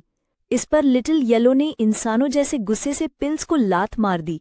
ओल्ड बी और ओल्ड सिया ये देखकर पूरी तरह सन्न रह गए। ये 9 स्ट्राइप वाली क्लेंजिंग प्रोफाउंड पिल थीं। इनकी तो वो पूजा करते, लेकिन यहाँ एक कुत्ता इन्हें तुच्छ समझकर लात मार रहा था। ओल्ड सिया तो इतना शॉक्ड हो गया कि मन ही मन सोचने लगा, मैं 9वें लेवल का एल्केमिस्ट और ऑक्शन हाउस का हिडन बॉस, और मुझे एक कुत्ता पछाड़ रहा है। ओल्ड बी ने ध्यान से देखा और कहा, ये कुत्ता कुछ अलग लग रहा है। देखो आसपास की स्पिरिचुअल एनर्जी कैसे इसकी तरफ खिंच रही है। इसके शरीर में कोई इम्प्योरिटी नहीं है, इसमें बीस्ट की ब्लड लाइन नहीं है, फिर भी ये धीरे धीरे बीस्ट में बदल रहा है। ओल्ड सिया अविश्वास से योंग से पूछ बैठा, तुमने इस कुत्ते को कितनी क्लेंजिंग प्रोफाउंड पिल खिलाई हैं? योंग ने सोचकर जवाब दिया, ज्यादा नहीं, शायद 2000 के करीब। योंग की बात सुनते ही ओल्ड सिया ने मुंह से खून थूक दिया। गुस्से में आकर उसने ओल्ड बी की कॉलर पकड़ ली। 2000 से ज्यादा? स्टार सोल सेक्ट के डिसाइपल्स ऐसे होते हैं। 9 स्ट्राइप वाली ऐसी प्रेशियस पिल एक कुत्ते को खिला दी और तुमने रोका भी नहीं। ओल्ड बी बेबस होकर बोला, मैं क्या कर सकता था? ये बच्चा इतना अमीर है कि मैं भी इसके लिए काम करता हूँ। ओल्ड सिया अविश्वास से बोला, तुम? स्टार एक्सट्रीम सेक्ट के 8 हेल्डर्स में से एक, ट्रिब्यूलेशन क्रॉसिंग रेल्म का पावर हाउस, और तुम एक डिसाइपल के लिए काम कर रहे हो? ओल्ड बी ने कंधे उचकाए, मेरे पास कोई चॉइस नहीं है, ये इतना ज्यादा पैसा देता है कि मैं मना नहीं कर सकता। सारी स्थिति देख योंग ने मौके का फायदा उठाया। उसने ओल्ड बी से एक और फेवर मांगा। उसी पुराने टर्म्स पर 1 lakh top grade spirit stones बिना झिझक के ओल्ड बी को दे दिए। ओल्ड बी ने तुरंत हामी भर दी, बस कहो, मैं अभी भी स्ट्रांग हूँ, कुछ भी कर सकता हूँ। योंग ने रहस्य खोल दिया, मेरे पास आज खत्म करने के लिए 7000 से ज्यादा क्लेंजिंग प्रोफाउंड पिल हैं। फिर वो हंसते हुए बोला, तुम्हारे दांत अभी भी अच्छे होंगे ना? ओल्ड बी ने कॉन्फिडेंस से जवाब दिया, तुम मजाक कर रहे हो क्या? मैं अभी भी जवान हूँ, मेरे दांत बिल्कुल सही हालत में हैं। ये सुनकर ओल्ड सिया पूरी तरह सन्न रह गया। तुमने इतनी कैजुअली हाँ भर दी? फिर योंग ने एक पहाड़ जितनी क्लेंजिंग प्रोफाउंड पिल टेबल पर उड़ेल दी। फिर से ओल्ड सिया दंग रह गया। ये देखकर ओल्ड बी की आंखों में चमक आ गई। 9 स्ट्राइप वाली क्लेंजिंग प्रोफाउंड पिल, मैंने कभी नहीं सोचा था कि मेरी उम्र में ऐसा सरप्राइज मिलेगा। फिर वो लालच में डूबकर उन्हें जोर जोर से चबाने लगा। उसने ध्यान ही नहीं दिया कि ओल्ड सिया उसे देख रहा है। फिर उसने लिटिल येलो की तरफ मुड़कर कहा, अब तेरी बारी सिली डॉग, खाता जा। अगर दिन खत्म होने तक खत्म नहीं किया तो तुझे पकाकर खा जाऊंगा। ये नज़ारा देखकर ओल्ड सिया का पूरा नजरिया बदल गया। उसे लगा जैसे वो सपना देख रहा हो। उसी समय योंग ओल्ड बी को चीयरलीडर की तरह उत्साह से प्रोत्साहित कर रहा था, लेकिन ओल्ड बी का पेट भरने लगा था। हालांकि उसने उम्मीद नहीं की थी कि क्लिंजिंग प्रोफाउंड पिल का स्वाद इतना अच्छा होगा। उसे अपने पुराने दिनों की याद आने लगी। तब वो सिर्फ एक 5 स्ट्राइप वाली क्लियर मिस्टेरियस पिल खाने के लिए भी संघर्ष करता था और उसे खरीदने पर उसकी 10% सेविंग्स खत्म हो जाती थी। इस याद को सोचते सोचते उसकी आंखों से आंसू बहने लगे। काश ये 9 स्ट्राइप वाली पिल्स 60 साल पहले मिल जाती तो मेरा कल्टीवेशन फाउंडेशन और मजबूत होता। योंग ने देखा कि ओल्ड भी रो रहा है। उसे लगा वो ज्यादा खा गया है, इसलिए परेशान है। वो उसे समझाने लगा, कोई बात नहीं, अगर तुम और नहीं खा सकते तो भी कोई दिक्कत नहीं, तुम्हें 1 lakh top grade spirit stones तो मिल ही जाएंगे। लेकिन ओल्ड सिया बीच में बोल पड़ा, अरे बच्चा, तुम्हें पता नहीं है, अगर पुराने समय में ओल्ड बी और मुझे ये 9 स्ट्राइप वाली क्लेंजिंग प्रोफाउंड पिल मिल जाती तो शायद हम 9वें लेवल के थंडर ट्राइब्यूलेशन को पार कर चुके होते और बहुत पहले ही ऊपर चले गए होते। तब हम इस बेबस हालात में नहीं होते। अब दोनों बूढ़े सिर्फ 3रे लेवल के ट्राइब्यूलेशन क्रॉसिंग रेल्म पर थे। हालांकि हमारे पास 4थे ट्राइब्यूलेशन को पार करने की क्षमता है, लेकिन हमारी नींव इतनी कमजोर है कि रिस्क नहीं ले सकते। अगर हम फेल हो गए तो हम मर जाएंगे। उनकी परेशानी समझते हुए योंग ने कहा, तो क्या आप भविष्य में ओल्ड बी की मदद कर सकते हैं? मैं इस बार के लिए आपको 1 lakh top grade spirit stone से कॉम्पेंसेट कर दूंगा। ये सुनते ही ओल्ड सिया दंग रह गया। उसकी पहले वाली उदासी पल भर में गायब हो गई। वो आंखें रगड़ते हुए बोला, हालांकि मैं आपके सेक्ट का नहीं हूं, क्या मैं भाग ले सकता हूं? योंग ने सिर हिलाकर इशारा किया, कोई दिक्कत नहीं। ये देखकर ओल्ड सिया उत्साह से क्लेंजिंग प्रोफाउंड पिल के ढेर की तरफ बढ़ गया। बस ऐसे ही दोनों बूढ़े और कुत्ता मिलकर खाने की शुरुआत कर दिए। फिर भी योंग को लगा कि उनके खाने की स्पीड बहुत धीमी है। वो सोचने लगा कि उसकी मास्टर और जूनियर ब्रदर वूफिंग कब आएंगे। कुछ देर खाते हुए ओल्ड बी ने पूछा, आउटन हाउस में जो 2 क्लेंजिंग प्रोफाउंड पिल थे वो तुम्हारे ही तो थे? योंग ने मुस्कुराकर कहा, हाँ, वो तो मैंने वहां रखी थी, बस ये देखने के लिए कि कौन बेवकूफ इतनी घटिया पिल्स खरीदने आएगा। ओल्ड सिया पूरी तरह सन्न रह गया। एक पिल जिसकी कीमत 1 million low grade spirit stones हो, वो तो महंगी मानी जाती, फिर भी तुमने उसे बस बायर का मजाक उड़ाने के लिए रखा। उधर लो चिनवा उन 2 पिल्स को खरीदकर जल्दी जल्दी योंग की तरफ बढ़ रही थी। वूफिन तो खुशी से उछल पड़ा। उसे उम्मीद नहीं थी कि उनकी मास्टर इतनी उदार होंगे। वो दौड़ते हुए योंग के कमरे में पहुंचा ताकि ये खबर सबको बता सके। लो चिनवा भी उतनी ही उत्सुक थी। वो सोच रही थी, चाहे उसकी कितनी भी दौलत हो, मुझे शक है कि वो 9 स्ट्राइप वाली क्लेंजिंग प्रोफाउंड पिल शायद ही खरीद पाएगा। मैं देखना चाहती हूँ कि इसके बाद वो मेरी कैसे पूजा करेगा। लेकिन जब वो योंग के दरवाजे तक पहुंची तो उसने देखा कि वूफिंग वहीं जम गया है। वो कांपते हुए अंदर की तरफ इशारा कर रहा था। अंदर का दृश्य देखकर लुओ चिनवा का दिल टूट गया। वो देख रही थी कि योंग और बाकी लोग वही पिल्स खा रहे थे। इससे लुओ चिनवा को बहुत बड़ा शौक लगा। वूफिंग तो हैरान होकर मास्टर से पूछ बैठा, मास्टर क्या हुआ? तभी अंदर बैठे लोगों ने उसे भी देखा। उनकी नज़र उनके हाथों में पकड़े 2 पिल बॉक्स पर पड़ी। ओल्ड बी और ओल्ड सिया को समझ में आ गया कि लुओ चिनवा ने कितनी बड़ी गलती कर दी है। उसने पिल्स पर ज़रूरत से ज़्यादा पैसे खर्च कर दिए थे और बाद में उसे पता चला कि जिन पिल्स को वो बड़ी मेहनत से खरीदना चाहती थी, वही कैजुअली उसके अपने डिसाइपल ने वहां रख दी थी। लुओ चिनवा पहले तो शौक में रही, फिर हंसी छूट गई। उसे लगा था कि वो खेल पलटेगी, लेकिन घेल का मजाक बन गई थी। ओल्ड बी की तरफ देखकर उसने कहा, अजीब नहीं है? ओल्ड बी जवाब नहीं दे पाया। उसने बस उसे सांत्वना दी, तुमने ये इनके लिए किया है, इसमें कोई गलती नहीं है। तभी वूफिंग ने बीच में टोका, योंग, क्या मैं ये भी क्लिंजिंग प्रोफाउंड पिल्स खा सकता हूँ? मैं भी खाने में शामिल होना चाहता हूँ। ये सुनते ही ओल्ड बी और ओल्ड सिया दोनों बहुत खुश हो गए। उन्हें उम्मीद थी कि कोई और मदद करेगा, क्योंकि ज्यादा खाने से उनका पेट दुख रहा था। योंग ने हिम्मत बढ़ाते हुए वूफिंग से कहा, जितना चाहो खाओ। वूफिंग तो एंटिसिपेशन में लार टपकाते हुए दौड़ पड़ा। उसे परिणामों का अंदाजा भी नहीं था। लेकिन उसी समय टेबल के किनारे से कुछ पिल गिरकर जमीन पर आ गिरी। वो सीधे लिटिल येलो के पास जाकर रुकी। ये देखकर वूफिंग बेहद घबरा गया। ये तो 9 पैटर्न वाली क्लियर मिस्टीरियस पिल है। अगर ये कुत्ता इसे खा गया तो मेरा दिल टूट जाएगा। लेकिन अगले ही पल वो दंग रह गया। लिटिल येलो पहले से ही पेट भरा हुआ था। उसने देखते ही कि उन पिल को लात मार दी और इंसानों जैसे मुंह बनाया। ये देखकर वूफिंग पूरी तरह शॉक रह गया। इसी समय ओल्ड सिया ने लुओ चिनुआ के पास जाकर कहा, सेक्ट लीडर लुओ, योंग की मास्टर होने के नाते आपको सच में उसे संभालना चाहिए। इतनी प्रेशियस 9 पैटर्न क्लेंजिंग प्रोफाउंड पिल को एक छोटे कुत्ते को खिलाना बिल्कुल वेस्टफुल है। ये सुनकर वूफिंग और लुओ चिनुआ दोनों शॉक हो गए। योंग बेबस होकर बोला, क्योंकि कुत्ता इंसानों से तेज खाता है। ये सुनकर वूफिंग को जलन का एहसास हुआ। उसे लगा कि कुत्ता उससे ज्यादा खुशकिस्मत वाला है। फिर योंग ने सबको जल्दी खाने के लिए कहा और बाकी बची पिल्स की तरफ इशारा किया। लुओ चिनुआ देखती रह गई। वो सोच रही थी, मेरे पास ऐसा डिसाइपल कैसे आ गया। 1 घंटे बाद ओल्ड बी, ओल्ड सिया और वूफिंग सभी हार मान चुके थे। उनके पेट भर चुके थे और वे एक और पिल भी नहीं खा सकते थे। योंग थोड़ी निराशा में था। अभी भी 2000 से ज्यादा पिल्स बची हुई हैं। यह देखकर वो मास्टर की तरफ प्लीडिंग नजरों से देखने लगा। लेकिन लुओ चिनुआ ने मजबूती से मना कर दिया। लुओ चिनुआ ने सोचा, इससे उसकी मास्टर होने की इज्जत चली जाएगी। योंग बस उसके सामने हाथ जोड़कर मदद की भीख मांग सकता था, वरना वो ये काम पूरा नहीं कर पाएगा। लुओ चिनुआ ने सुझाव दिया, तुम बाकी पिल्स रख लो, मैं इन्हें अपने पिता के सेक्ट में भेज दूंगी।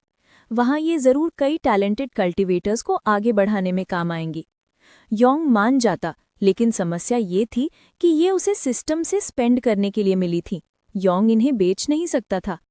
लुओ चिनुआ हार मानने को तैयार नहीं थी, इसलिए उसने कहा, ठीक है, मैं बाकी पिल्स 10 गुना कीमत देकर खरीद लूंगी और फिर अपने पिता के सेक्ट में भेज दूंगी।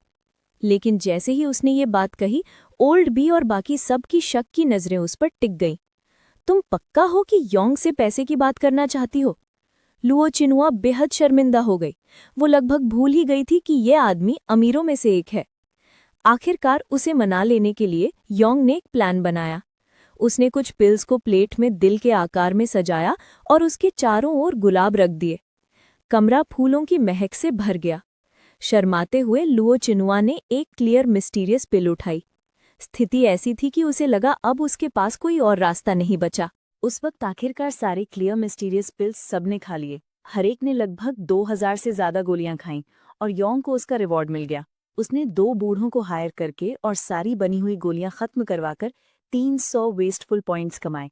आज कुल मिलाकर उसने 1000 वेस्टफुल पॉइंट्स हासिल किए। इसके साथ ही उसे रिवॉर्ड में 3 N grade soul returning herbs और 5 N grade golden silk worm star shining stones भी मिले। आज की बर्बादी सच में परफेक्टली पूरी हो गई। योंग खुद भी हैरान था, उसे उम्मीद नहीं थी कि एक्स्ट्रा रिवॉर्ड भी मिल जाएगा। इसी दौरान लॉर्ड चेनुआ उदास होकर ओल्ड बी से बोली, तुम्हें लगता है कि मेरा ये सेक्ट लीडर या मास्टर वाला रोल सच में कोई मायने रखता है? ना मैं कल्टीवेशन में गाइड करती हूँ, ना ही रिसोर्सेज देती हूँ। जब मुझे कुछ करने को नहीं होता तब भी योंग से थोड़ा प्रॉफिट कमा लेती हूँ। ओल्ड बीबी लाचार होकर बोला, योंग तो किसी भी डिसाइपल जैसा बर्ताव ही नहीं करता। वो तो सेक्ट का मनी गॉड बन गया है, बस थोड़ा ज्यादा वेस्टफुल है। इसी दौरान योंग ने ओल्ड सिया से पूछा, क्या तुम जानते हो ये 9 लीव सोल रिटर्निंग हर्ब क्या है? अनएक्सपेक्टेड रूप से ओल्ड सिया ये सुनकर बेहद एक्साइटेड हो गया। बोला, मैं बहुत अच्छे से जानता हूँ, ये तो एक लेजेंडरी स्पिरिचुअल हर्ब है। फिर उसने योंग को समझाना शुरू किया, इस हर्ब के हर एक पत्ते का मतलब उसकी दवा की ताकत है। जितने ज्यादा पत्ते उतनी ज्यादा पावर। मैंने तो कभी सिंगल लीफ वाला सोल रिटर्निंग हर्ब भी नहीं देखा। ये हर्ब सबसे जरूरी इंग्रेडिएंट है सोल रिटर्निंग लाइफ सेविंग पिल बनाने में। ये दवाई इतनी ताकतवर है कि अगर किसी की मौत को 24 घंटे से कम हुए हैं और उसकी आत्मा तक नष्ट हो चुकी हो, तब भी ये गोली उसे वापस जिंदा कर सकती है। ये गोली किसी भी ट्रिब्यूलेशन क्रॉसिंग रेल्म एक्सपर्ट के लिए सबसे ज्यादा जरूरी है, क्योंकि अगर वो ट्रिब्यूलेशन पार करने में फेल भी हो जाए तो भी उनकी आत्मा सुरक्षित रहेगी। बाद में वो नया शरीर बना सकते हैं और जिंदा हो सकते हैं, मतलब सीधे सीधे लिविंग वर्ल्ड और अंडरवर्ल्ड के बीच झूलते रह सकते हैं। लेकिन तुमने ये क्यों पूछा? अब तक ओल्ड बी को शक हो गया था कि योंग के पास ये हर्ब है। उसने धीरे से ओल्ड सिया से पूछा, क्या तुम bamboo demon grass, white spirit flower और पर्पल थंडर फ्रूट के बारे में जानते हो? ओल्ड सिया ने सिर हिलाकर कहा, हाँ, ये स्पिरिचुअल प्लांट्स बहुत रेयर हैं, लेकिन बड़े बड़े सेक्ट्स में थोड़ी मात्रा में मिल जाते हैं। कुछ बहुत एक्स्ट्रॉर्डनरी नहीं है। ओल्ड बी ने फिर खुलासा किया कि यही सारी हर्ब्स योंग ने बस पैर भिगोने के लिए इस्तेमाल कर ली थीं।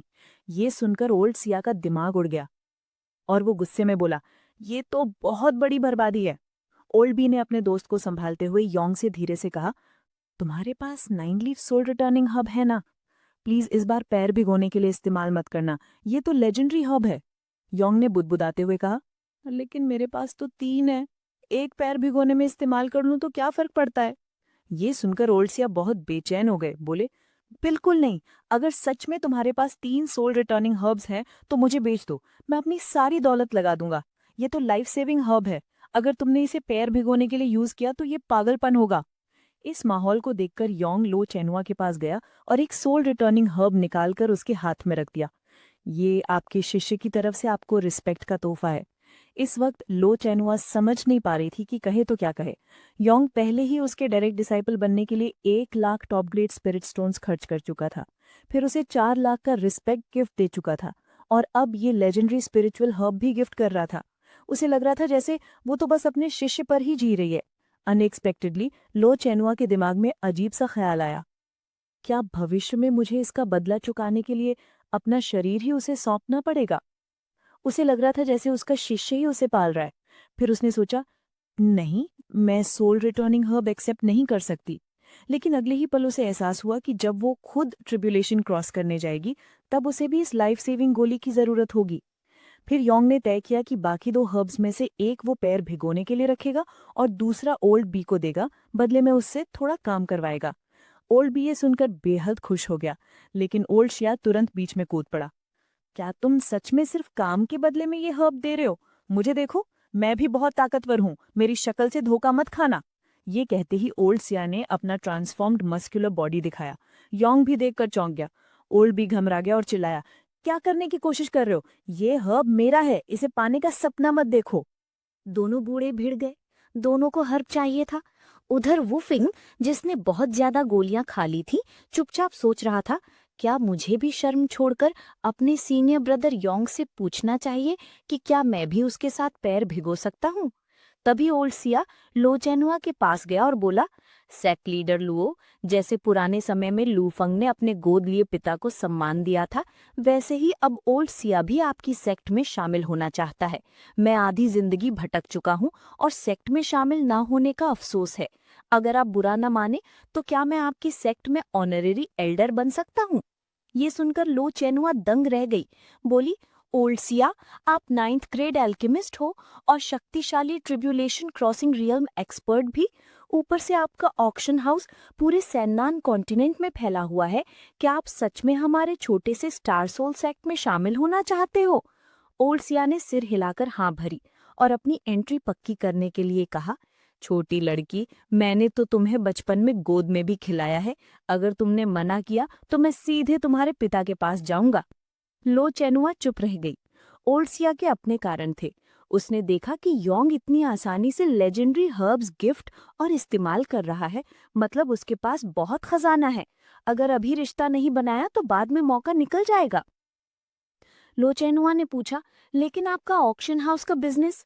ओल्ड सिया ने कहा, वो मैं अपने निकम्मे बेटे के हवाले कर दूंगा। ओल्ड बी ने हार मानकर कहा, तुम्हारी ये चाल तो मुझे माननी पड़ेगी। ओल्ड सिया हंसते हुए बोला, मुझे तुम्हारा वो चेहरा बहुत अच्छा लगता है जब तुम सह नहीं पाते लेकिन कर भी कुछ नहीं पाते। अब सोल रिटर्निंग हब का फैसला सबके परफॉर्मेंस पर निर्भर करेगा। ये सुनकर लो चेनुआ इतनी गुस्से में थी कि खून उगल दे। उसने कभी सेक्ट एक्सपैंड करने की प्लानिंग नहीं की थी। पहले 2 अनचाहे शिष्य और अब एक 9th ग्रेड एल्केमिस्ट भी शामिल हो गया। वो सोची, मैं अपनी कल्टीवेशन पर फोकस कैसे करूं और ऊपर ताकत बढ़ाकर बदला कैसे लूं। तभी योंग, जो हमेशा माहौल भड़काता रहता था, पूछ बैठा, क्या किसी को पता है golden silkworm star shining stone के बारे में? इस बार सबको और भी बड़ा झटका लगा। ओल्ड बी, ओल्ड सिया और लो चैनुआ तीनों चिल्ला पड़े, तुम्हारे पास golden silkworm star shining stone है? योंग घबरा गया और झट से बोला, नहीं नहीं, मेरे पास नहीं है, मैं तो बस पूछ रहा था। लेकिन तीनों उसकी स्टाइल जानते थे, पक्का उसके पास होगा। वुफिंग ने मासूमियत से पूछा, सीनियर ब्रदर, तुम्हें ये सारे खजाने कहाँ से मिलते हैं? इसी बीच लो चैनुआ को एक मैसेज मिला। सेक्ट में कोई प्रॉब्लम हो गई थी और उन्हें तुरंत वापस जाना पड़ा। असल में उसके पिता वहां आए थे कुछ जरूरी बातों के लिए। हालांकि वो जानती थी कि वो बस सेक्ट की प्रोग्रेस देखने आए हैं। कुछ घंटों बाद जब वो सब स्टार सोल सेक्ट पहुंचे तो वहां उसका पिता लो विंग इंतजार कर रहा था। उसने आते ही कहा, तुमने मुझे बहुत निराश किया है। पिता को देखकर लो चैनुआ घबरा गई। उसे लगा कुछ बहुत गड़बड़ है। लेकिन लो विंग ने गुस्से में कहा, आज तुम्हारे स्टार सोल सेक्ट के भर्ती का दिन था और तुम्हारे डिसाइपल्स कहाँ हैं? मैं भर्ती के समय आना चाहता था पर आ नहीं पाया। आज जब मैं यहाँ आया तो मुझे चाय तक परोसने वाला कोई नहीं मिला। मैं इतने गिफ्ट्स लेकर आया और पूरा दिन इंतजार करता रहा, कोई सामने नहीं आया। अगर मैंने तुम्हें मैसेज ना भेजा होता तो शायद अब भी वहीं बैठा होता। लो चैनुआ शर्मिंदा हो गई और उसने योंग और वोफिंग को अपने पिता से मिलवाया। बोली, ये दोनों मेरे शिष्य हैं। वो थोड़ी राहत महसूस कर रही थी कि अब उसके पास उनका सहारा है। उसने अपने पिता से कहा, देखिए, मैंने योंग को अपना डायरेक्ट डिसाइपल बना लिया है। लू चैनुआ भले ही होली मेडन की पुनर्जन्म थी, लेकिन इस बार वो अपने माता पिता के प्यार को संजोना चाहती थी। लो विंग ने योंग को गौर से देखा। वो चौंक गया। उसकी बेटी कभी किसी चीज की परवाह नहीं करती थी और अब उसने डायरेक्ट डिसाइपल ले लिया। उसने पूछा, इसका स्पिरिचुअल रूट कैसा है? लो चैनुआ ने कहा, उसका कोई स्पिरिचुअल रूट नहीं है। लो विंग ने फिर पूछा, इसका टैलेंट कैसा है? वो बोली, कोई इनबॉर्न टैलेंट पे नहीं है। लो विंग हैरान रह गया और जब उसे पता चला कि योंग की कल्टिवेशन लेवल भी बस एवरेज है तो उसने झुंझलाकर कहा, आखिर किस वजह से तुमने इसे डायरेक्ट डिसाइपल बना लिया? तभी योंग आगे आया और बोला, मैंने 5 lakh high quality spirit stones देकर ये जगह खरीदी है। लो विंग दंग रह गया। क्या ऐसा भी होता है? ये तो बहुत कैजुअल है। बेटी, अगर तुम्हें पैसे चाहिए थे तो मुझसे मान लेती, ये सब करने की क्या जरूरत थी? तभी ओल्ड बी और ओल्ड सिया दोनों योंग की चापलूसी में जुट गए। ओल्ड सिया ने तो योंग के बैठने के लिए स्टूल तक खींच दिया। ओल्ड बी ने ओल्ड सिया को घूरते हुए कहा, बूढ़े, तुम्हें मार्शल शिष्टाचार याद है या नहीं? तुम ये सब सेक्ट मास्टर के सामने नहीं कर सकते। फिर ओल्ड बी भी पीछे नहीं रहा। वो योंग को मसाज और चाय परोसने लगा। ये देखकर लो विंग पूरी तरह कंफ्यूज हो गया। बोला, बाय खोंग, क्या तुम मेरी स्टार एक्सट्रीम सेक्ट के एल्डर नहीं हो? और सिया, तुम क्या कर रहे हो मेरी बेटी के सेक्ट में? आधा घंटा समझाने के बाद आखिरकार लो विंग को हालात समझ आए। 9 pattern clear mysterious pills, 9 leaf soul returning herb और बाकी सब चीजें सुनकर वो हैरान रह गया। बोला, ये सचमुच एक गॉड ऑफ वेल्थ है, न सिर्फ मेरी बेटी के स्टार सोल सेक्ट के लिए बल्कि मेरे स्टार एक्सट्रीम सेक्ट के लिए भी। मैं इसे पूरे सम्मान के साथ देखूंगा। ओल्ड बी ने भी सिर हिलाया और कहा, मुझे लगता है योंग किसी खास जगह से आया है। लेकिन लो विंग ने बीच में टोका, उस जगह का जिक्र मत करना। फिर उसने अपनी बेटी से कहा, जब तक तुम सब ठीक हो मैं खुश हूं, मैं बस देखने आया था कि तुम कैसी हो। उस शाम जब योंग आराम कर रहा था तो वोफिंग खुश होकर उसके लिए पैर भिगोने का पानी लेकर आया। योंग ने देखकर समझ लिया, क्या तुम भी पैर भिगोना चाहते हो? वोफिन ने मासूमियत से कहा, सीनियर ब्रदर, पहले आप कर लो, मैं बाद में कर लूंगा। योंग मुस्कुराकर बोला, मैं कंजूस नहीं हूं। एक और टब पानी ले आओ, हम सोल रिटर्निंग अर्ब को आधा आधा बांट लेते हैं और दोनों पैर भिगो लेंगे। ये सुनकर वोफिंग की आंखों में आंसू आ गए। सीनियर ब्रदर, आप मेरे लिए इतने अच्छे हो। लेकिन उन्हें पता ही नहीं था कि छत पर ओल्ड बी और ओल्ड सिया चुपके से ये सब देख रहे थे और जब उन्होंने देखा कि योंग इतना कीमती अर्ब पैर भिगोने में इस्तेमाल कर रहा है तो ओल्ड सिया का दिल जैसे टूटकर बिखर गया। एक दिन बीत गया था जब से योंग ने अपने पैर भिगोए थे। वो लेजेंडरी स्पिरिचुअल हर्ब वाकई बेहद ताकतवर था। सिर्फ पैर भिगोने से ही उसका शरीर और आत्मा दोनों काफी प्योर हो गए थे। अब उसके पास कुल 2510 वेस्टफुल पॉइंट्स हो गए थे और आज का वेस्टफुल आइटम रिफ्रेश होकर बन गया था 10,000 fragments of underworld sword intent. Yong थोड़ा कंफ्यूज हुआ, फिर उसने एक फ्रैगमेंट निकाला। उसे इसका इस्तेमाल समझ नहीं आया, इसलिए टेस्ट करने के लिए उसने लिटिल येलो को बुलाया और उसके माथे पर वो फ्रैगमेंट रख दिया। जैसे ही वो फ्रैगमेंट माथे पर रखा, तुरंत ही एक तेज हवा का झोंका उठा और अंडरवर्ल्ड स्वॉर्ड इंटेंट का विचार लिटिल येलो के मन में उभर आया। बाहर से योंग को कुछ खास नहीं दिखा, लेकिन अपने सालों के बुकवर्म अनुभव से वो नाम देखकर ही समझ गया कि ये बहुत कीमती चीज है। फिर उसने सिस्टम से पूछा कि क्या वो इसे इस्तेमाल कर सकता है, लेकिन सिस्टम ने मना कर दिया। अगर वो खुद इसका उपयोग करेगा तो उसके वेस्टफुल पॉइंट्स कट जाएंगे। योंग परेशान हो गया। खुद से इसका उपयोग करना तो असंभव लग रहा था और किसी से मदद भी नहीं मांग सकता था। अगर इसे छुपा लिया और समय पर नहीं स्पेंड किया तो बड़ी समस्या हो जाएगी। ये सोचकर वो लिटिल येलो को लेकर अपने कमरे में चला गया। उधर लुओविंग सुझाव दे रहे थे कि योंग और वूफिंग को हेवनली डाओ बैटलफील्ड भेजा जाए ताकि उन्हें कुछ एक्सपीरियंस मिल सके। लुओ चेनुआ थोड़ी चिंतित थी। उसे योंग पर भरोसा था, लेकिन उससे ज्यादा चिंता वूफिंग की सुरक्षा की थी। लुओविंग ने उसे आश्वस्त किया कि वो स्टार एक्सट्रीम सेक्ट से कुछ अंदरूनी डिसाइपल्स को उनके साथ भेजेगा, लेकिन उसे ये जानने की जिज्ञासा थी कि इतने खजाने होते हुए भी लुओ चेनुआ को योंग पर इतना भरोसा क्यों है। आखिर योंग तो हेवनली डाओ बैटलफील्ड में सिर्फ एक सामान्य इंसान है। वहां तो सबसे कमजोर कल्टिवेटर या बीस्ट भी उसे आसानी से मार सकते हैं। लुओ चेनुआ ने साफ किया कि भले ही योंग के पास स्पिरिचुअल रूट नहीं है, लेकिन उसने ची एक्टिवेशन रेल्म के 9वें पीक तक साधना की है और उसकी स्पिरिट सी मेरे मुकाबले 20 गुना बड़ा है। ये सुनकर लुओ विंग अविश्वास में रह गया। लुओ चेनुआ ने स्टार एक्सट्रीम सेक्ट में स्पिरिट सी के साइज का रिकॉर्ड बनाया था। फिर कोई नॉर्मल इंसान बिना स्पिरिचुअल रूट के उसका 20 गुना बड़ा स्पिरिट सी कैसे बना सकता है? अचानक एक शक्तिशाली स्वॉर्ड इंटेंट का झोंका उठा जिसने सभी का ध्यान खींच लिया। वूफिंग और ओल्ड बी समेत सब दौड़ पड़े, सोचते हुए कि शायद कोई अंडरवर्ल्ड स्वॉर्ड इंटेंट का मास्टर हमला कर रहा है, लेकिन वहां पहुंचकर उन्हें कोई ऐसा मास्टर नहीं मिला। तभी लुओ चेनुआ ने इशारा करते हुए कहा, क्या वो योंग नहीं है? सबने देखा, योंग एक कुत्ते के साथ फ्रिस्बी खेल रहा था और उसके आसपास अंडरवर्ल्ड स्वॉर्ड इंटेंट की एनर्जी फैली हुई थी। ये देखकर लुओ विंग और बाकी एल्डर्स सन्न रह गए। अंडरवर्ल्ड स्वॉर्ड इंटेंट वाला कोई मास्टर नहीं, बल्कि एक कुत्ता। अगर खुद अपनी आंखों से न देखते तो कोई यकीन नहीं करता। योंग ने उलझन में उन्हें देखा और पूछा, आप लोग यहाँ क्यों आए हैं? लुओ चेनुआ ने अंडरवर्ल्ड स्वॉर्ड इंटेंट के बारे में पूछा और ये भी कि क्या लिटिल येलो ने इसे खुद समझ लिया। योंग ने जवाब दिया, ये कैसे मुमकिन है? ये तो इतना बेवकूफ़ है कि समझ ही नहीं सकता। मेरे पास बस कुछ फ्रैगमेंट्स थे तो मैंने उसके ऊपर रख दिए। ये सुनकर सब दंग रह गए। क्या बर्बादी है? योंग थोड़ा घबरा गया। मास्टर और बाकी सब उसे ऐसे देख रहे थे जैसे उसे डांट देंगे। लुओ चेनुआ ने समझाया, अंडरवर्ल्ड स्वॉर्ड इंटेंट बहुत रेयर है। यहाँ हेवनली डाओ बैटलफील्ड में भी इसे पाना आसान नहीं है। ये सब किस्मत पर निर्भर करता है। लेकिन तुमने ऐसे कीमती फ्रैगमेंट्स एक कुत्ते पर यूं ही इस्तेमाल कर दिए। अगर बर्बाद भी कर रहे हो तो अपनी लिमिट तो समझो। फिर योंग ने हेवनली डाओ बैटलफील्ड के बारे में पूछा। लुओ चेनुआ ने बताया, हम जहाँ हैं शेनान कॉन्टिनेंट, वो कई लोअर रियल्म्स में से सिर्फ एक है।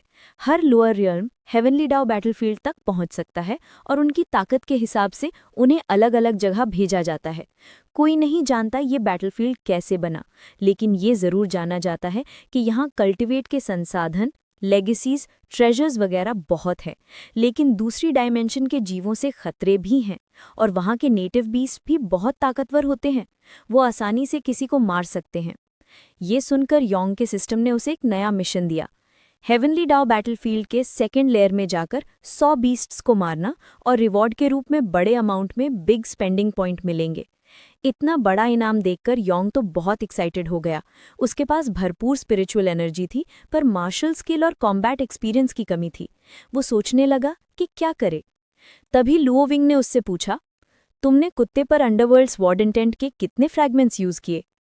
कुत्ते को देखकर वो समझ गया कि वो स्वॉर्ड इंटेंट के पीक पर पहुंच गया है और जल्द ही स्वॉर्ड हार्ट रियल में ब्रेक थ्रू करेगा। उसे याद आया कि स्टार एक्सट्रीम सेक्ट के पूर्वजों को स्वॉर्ड हार्ट रियल्म तक पहुंचने में सैकड़ों साल लग गए थे, वो भी हार्ट कल्टिवेशन और किस्मत की मदद से। उसका खुद का sword intent underworld sword intent से भी कमजोर था। योंग हंसते हुए बोला, ज्यादा नहीं, बस करीब 10,000 फ्रैगमेंट्स। ये सुनते ही चारों ने उसे ऐसे घूरा जैसे अभी वहीं मार देंगे। 10,000 फ्रैगमेंट्स? तुम तो पागल हो। ऐसी चीज जिसके लिए हर कोई तरसे, उसे तुमने कुत्ते को दे दिया। योंग ने बचाव करते हुए कहा, सॉरी, लेकिन अंदर ही अंदर सोच रहा था, अगर मौका मिला तो मैं फिर से यही करूंगा। अच्छा हुआ मैंने इनसे मदद नहीं मांगी, वरना समय की बहुत बर्बादी होती। लो चन्मा अपनी नाराजगी रोकते हुए बोली, पापा जाइए, योंग को यहां से ले जाइए, नहीं तो मैं खुद काबू खो दूंगी और उसे मार दूंगी। लुओ विंग योंग को लेकर चल दिया। एक्साइटेड योंग ने पूछा, हम कहाँ जा रहे हैं? लुओ विंग ने जवाब दिया, स्टार सोल सेक्ट तो सिर्फ चुआ के स्वभाव को निखारने के लिए बनाई गई थी।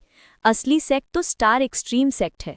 उस समय लुओ विंग योंग को स्टार एक्सट्रीम सेक्ट ले जा रहा था। वो हेवंस वे बैटलफील्ड में सीनियर ब्रदर्स के साथ शामिल होने की योजना बना रहा था। मौका देखकर योंग ने जल्दी से पूछा, स्टार एक्सट्रीम सेक्ट इतनी ताकतवर है, क्या उन्हें किसी मदद की जरूरत है? क्या वहाँ के सदस्य अच्छे से खा पी रहे हैं? शायद मैं सबको कुछ स्पिरिचुअल स्टोन्स गिफ्ट कर दूं। लेकिन जितना ज्यादा योंग बोलता गया, लुओ विंग उतना ही गुस्से में आ गया। वो पलट कर चिल्लाया, चुप रहो, हमारी स्टार एक्सट्रीम सेक्ट एक पवित्र भूमि है, बहुत अमीर है और उसे तुम्हारी मदद की जरूरत नहीं। रात को वो लोग एक जगह रुक गए।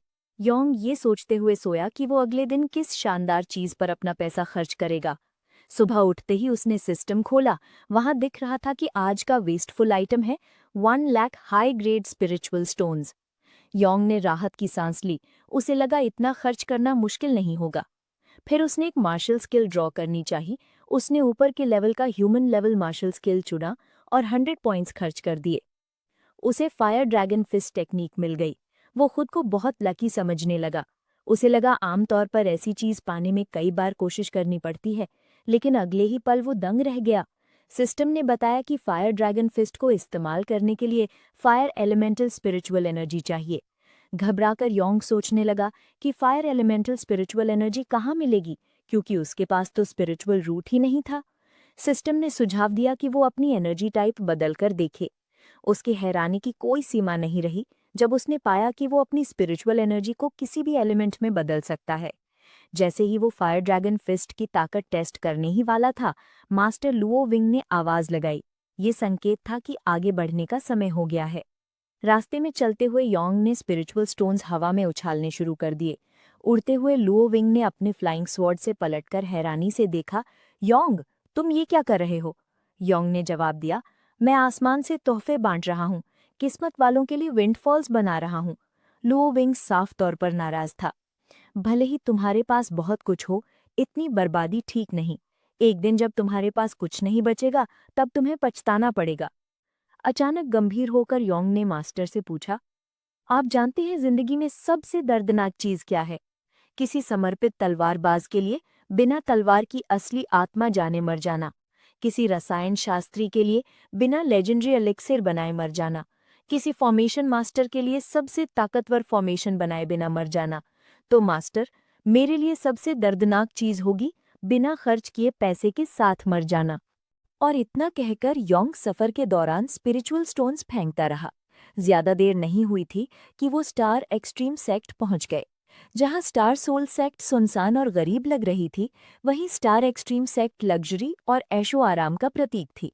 सबसे पहले लुआ विंग मैनेजर सॉन्ग के पास गया।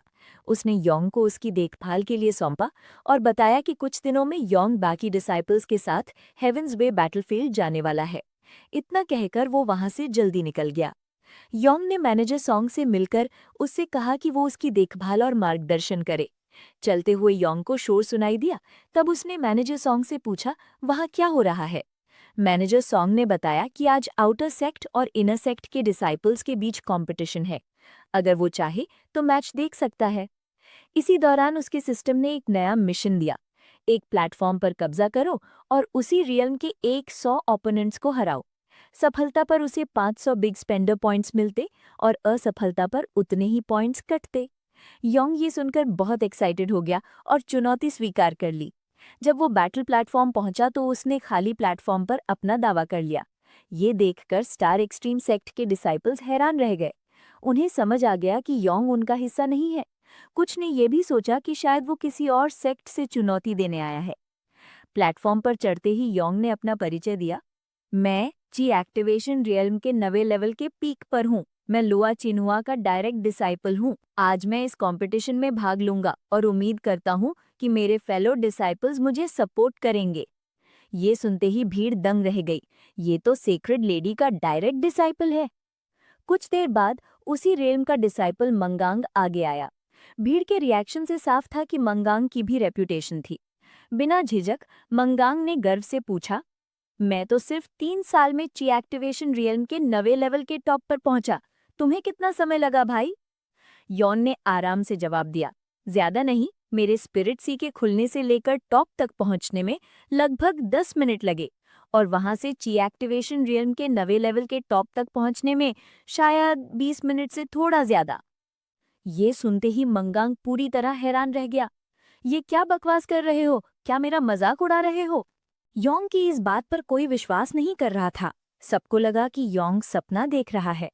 इतने कम समय में कई रेल्म्स को तोड़ना। कई तो मजाक में बोले कि शायद वो टॉयलेट में ज्यादा समय बिताता होगा। कुछ को लगा योंग बहुत एरोगेंट है। कुछ तो ये भी मान बैठे कि इतना घमंडी आदमी सेक्रेड लेडी का डायरेक्ट डिसाइपल बनने लायक ही नहीं। लेकिन योंग को इन सब की परवाह नहीं थी। वो मन ही मन सोच रहा था, विश्वास करो या ना करो। अगले ही पल मंगांग ने पहला हमला कर दिया। वो सीधे योंग पर झपटा। यही मौका देखकर योंग ने अपना फायर ड्रैगन फिस्ट इस्तेमाल किया, जिससे एक फायर ड्रैगन बना। फायर ड्रैगन को देखकर सभी चौंक गए। मंगांग तो इस अचानक हुए हमले से खासा घबरा गया। उसके पास भागने का रास्ता नहीं था, तो उसने सीधे मुकाबला करने का फैसला किया। उसने अपनी लंबी तलवार निकाली और उस आग वाले ड्रैगन पर वार कर दिया। तुरंत ही पूरे प्लेटफॉर्म पर भारी हलचल मच गई। आसपास खड़े लोग भी डर गए, लेकिन फिर भी कोई योंग की स्पिरिचुअल एनर्जी के सामने टिक नहीं सका। सभी ने देखा कि उसका फायर ड्रैगन एपरेशन गायब नहीं हुआ। वो अब भी लगातार मंगांग का पीछा कर रहा है। घबराकर मंगांग चिल्लाया, ये कैसी लड़ाई है? मैं तो घर जाना चाहता हूँ। दूसरी तरफ योंग पूरी तरह आराम से था। उसने एक कूल पोज मारी और लगातार फायर ड्रैगन फिस्ट का जाप करने लगा। कुछ ही देर में कई फायर ड्रैगन एपरेशन सामने आ गए। सब डरावनी नजरें मंगांग पर गड़ाए थे। घबराकर मंगांग चिल्लाया, ये राक्षस आया कहाँ से? फिर बिना सोचे प्लेटफॉर्म से कूद गया और हार मान ली। योंग ने मार्शल आर्ट मास्टर जैसी कॉन्फिडेंस के साथ कहा, बस एक ही सवाल है, कौन है अगला? मैं 100 लोगों को हराना चाहता हूँ। उस पल योंग अपनी जिंदगी का सबसे अच्छा समय जी रहा था। अपनी लगभग अनंत स्पिरिचुअल एनर्जी पर भरोसा कर उसने फायर ड्रैगन फिस्ट को बेपरवाही से इस्तेमाल किया। इसका नतीजा ये हुआ कि पूरे मैदान में भयानक धमाके होने लगे। सब डिसाइपल्स डरकर भागने लगे। ये देख मैनेजर सॉन्ग बहुत परेशान हो गया। मुझे इसे यहाँ नहीं लाना चाहिए था, वो बड़बड़ाया। वो मैदान की संपत्ति को हुए नुकसान को देखकर दुखी था। लेकिन योंग को मैनेजर सॉन्ग की चिंता से कोई मतलब नहीं था। वो लड़ाई के रोमांच में डूब चुका था। उसे एक फैंटेसी दुनिया का मजा लेना था। स्थिति देखकर मैनेजर सॉन्ग ने तुरंत 200 से ज्यादा डिसाइपल्स को बुलाया, जो सभी ची एक्टिवेशन रेल्म के 9वें टॉप पर थे, ताकि वो योंग को काबू कर सकें। डिसाइपल्स हैरान थे। क्या सच में योंग हम 200 को हराने वाला है? कोई आश्चर्य नहीं कि सेक्रेड लेडी ने इसे डायरेक्ट डिसाइपल बनाया है। ये तो भयानक ताकतवर है। अगर ये जीत गया तो भविष्य में ड्रैगन रैंकिंग में जगह पक्की है। कुछ डिसाइपल्स इंतजार कर रहे थे। अगर जीत गया तो रातों रात फेमस हो जाएगा, लेकिन अगर हार गया तो पूरी तरह बेइज्जत होगा। मैनेजर सॉन्ग ने आगे बढ़कर आदेश दिया, स्पिरिचुअल बैरियर खड़ा करो। तुरंत ही उनके सामने एक विशाल एनर्जी शील्ड प्रकट हो गई। योंग हैरान रह गया, क्या ये सच में ऐसा कर सकते हैं? मेरे पास भले ही भरपूर स्पिरिचुअल एनर्जी हो, लेकिन सिर्फ ह्यूमन लेवल मार्शल आर्ट से इसे तोड़ना मुश्किल है। फिर योंग ने और शक्तिशाली टेक्निक्स का सहारा लेना शुरू किया। 700 पॉइंट्स खर्च कर उसने अर्थ लेवल की सुपीरियर मार्शल टेक्निक हासिल की, 9 रेडियंस थंडर लोटस। लेकिन योंग इससे संतुष्ट नहीं हुआ। उसने और 900 पॉइंट्स खर्च किए और वाटर ड्रैगन चैंट हासिल कर लिया। फिर भी जब संतुष्ट नहीं हुआ तो उसने 700 पॉइंट्स और खर्च किए और wind verse the raging sands technique ले ली। अब उसके पास कई एलिमेंट्स की टेक्निक्स थीं और वो संतुष्ट हो गया। योंग ने 9 रेडियंस थंडर लोटस से हमला शुरू किया। इंस्टेंट में कमल के आकार का ऊपर प्रकट हुआ। फिर उसने वाटर ड्रैगन चैंट का इस्तेमाल कर एक पानी का ड्रैगन सामने बुला लिया। ये देखकर डिसाइपल्स घबरा गए। ये कैसा राक्षस है? इसके पास सिर्फ आग ही नहीं, थंडर और वाटर भी है। मतलब इसके पास 3 स्पिरिचुअल रूट्स हैं। जब सबको लगा कि बस अब खत्म, तभी योंग ने wind technique, wind whorls the raging Sands का इस्तेमाल किया। उसने तीनों टेक्निक्स को जोड़कर सीधे स्पिरिचुअल बैरियर की तरफ बढ़ा गया। डिसाइपल्स में हड़कंप मच गया। उन्हें समझ आ गया कि वो योंग को रोक नहीं सकते। मैनेजर सॉन्ग दंग रह गया। सिर्फ 3 नहीं, क्या सच में योंग के पास 4 स्पिरिचुअल रूट्स हो सकते हैं? लेकिन योंग ने सबको फिर चौंकाया। उसने एक और थंडर टेक्निक का इस्तेमाल कर दिया। उस पल 200 डिसाइपल्स का बनाया हुआ बैरियर टूट गया। योंग ने जीत की हंसी लगाई। आखिर में 200 में से सभी डिसाइपल्स ने बिना लड़े सरेंडर कर दिया। बीच हवा में तैर रहा मैनेजर भी हैरान रह गया। वो तो शुरुआत में योंग की ताकत को दबाना चाहता था, लेकिन उसे अंदाजा नहीं था कि योंग के पास इतनी भरपूर एनर्जी है और वो अर्थ लेवल टेक्निक्स में इतना माहिर है। उसने सोचा, ये युवा लड़का भविष्य में ड्रैगन रैंकिंग के टॉप 10 में जरूर होगा। लेकिन योंग रुका नहीं। कौन है जो मुझे चुनौती देने की हिम्मत करेगा? उसने ताना मारा। डिसाइपल्स पूरी तरह स्तब्ध थे। इसके पास अभी भी इतनी एनर्जी कैसे बची है? इसी बीच सेक्ट के ग्रैंड हॉल में लो वुइंग ने कई कोर डिसाइपल्स को बुलाया। सभी हैरान थे। उन्हें समझ नहीं आ रहा था कि अचानक बुलावा क्यों आया। लो वुइंग आगे बढ़े और समझाया, मैं तुम्हें बताना चाहता हूं कि जल्द ही तुम्हें एक नया जूनियर डिसाइपल मिलेगा। हालांकि वो अभी सिर्फ ची एक्टिवेशन रेल्म के 9वें टॉप पर है। तुम सबको उसकी खास देखभाल करनी होगी। ये सुनते ही कमरे में हलचल मच गई। सब चर्चा करने लगे, हमारा स्टार एक्सट्रीम सेक्ट तो शैनान कॉन्टिनेंट के टॉप सेक्ट्स में है। कोर डिसाइपल बनने के लिए एक्सेप्शनल टैलेंट, कॉम्प्रिहेंशन और स्पिरिचुअल रूट्स चाहिए। चीनू ने पूछा, मास्टर क्या आप हमें बता सकते हैं कि इस नए जूनियर डिसाइपल में कौन कौन सी एक्सेप्शनल क्वालिटीज हैं? लो वुइंग ने कहा, तुम बस इतना याद रखना, वो बहुत रिच है, बहुत ज्यादा रिच है और बहुत ज्यादा खर्च करता है। ये सुनते ही सब हक्के बक्के रह गए। ये कैसी स्पेशल क्वालिटी है? चाहे वो कितना भी अमीर हो, क्या वो हमारे सेक्ट से अमीर हो सकता है? मास्टर आप हमसे मजाक कर रहे हैं क्या? लो वुइंग को समझ नहीं आया कि इसे और कैसे समझाएं। उसने सोचा, शायद कुछ समय साथ बिताने के बाद खुद समझ जाएंगे। उसने आगे कहा, जब योंग हेवनली डाओ बैटलफील्ड में अपनी ट्रेनिंग पूरी करेगा तो वो स्टार सोल सेक्ट में आप सबके साथ रहेगा। उसके साथ व्यवहार करते समय सतर्क रहना। अगर उससे कुछ हासिल कर सको तो वो बहुत लाभकारी होगा। लो वुइंग लिटिल येलो को याद करके मुस्कुराए। उसने सोचा कि अगर मैं योंग पर भरोसा करूं तो लिटिल येलो जैसा कुत्ता भी टॉप लेवल का एक्सपर्ट बन सकता है। वो जोर जोर से हंसने लगा और कोर डिसाइपल्स का मजाक भी उड़ाया। तुम सबकी तुलना में लिटिल येलो से करूं तो तुम उसके आगे कुछ भी नहीं हो। अगर तुम में से किसी के पास अंडरवर्ल्ड स्वॉर्ड इंटेंट होता तो तुम भी नई ऊंचाइयां छू सकते थे। कोर डिसाइपल्स कंफ्यूज होकर एक दूसरे को देखने लगे। उन्हें समझ नहीं आया कि मास्टर क्या कहना चाह रहे हैं। लो वुइंग ने मुस्कुराकर कहा, कुछ बातें सिर्फ अनुभव से ही समझ आती हैं। चलो मैं तुम्हें नए जूनियर डिसाइपल से मिलवाने ले चलता हूँ।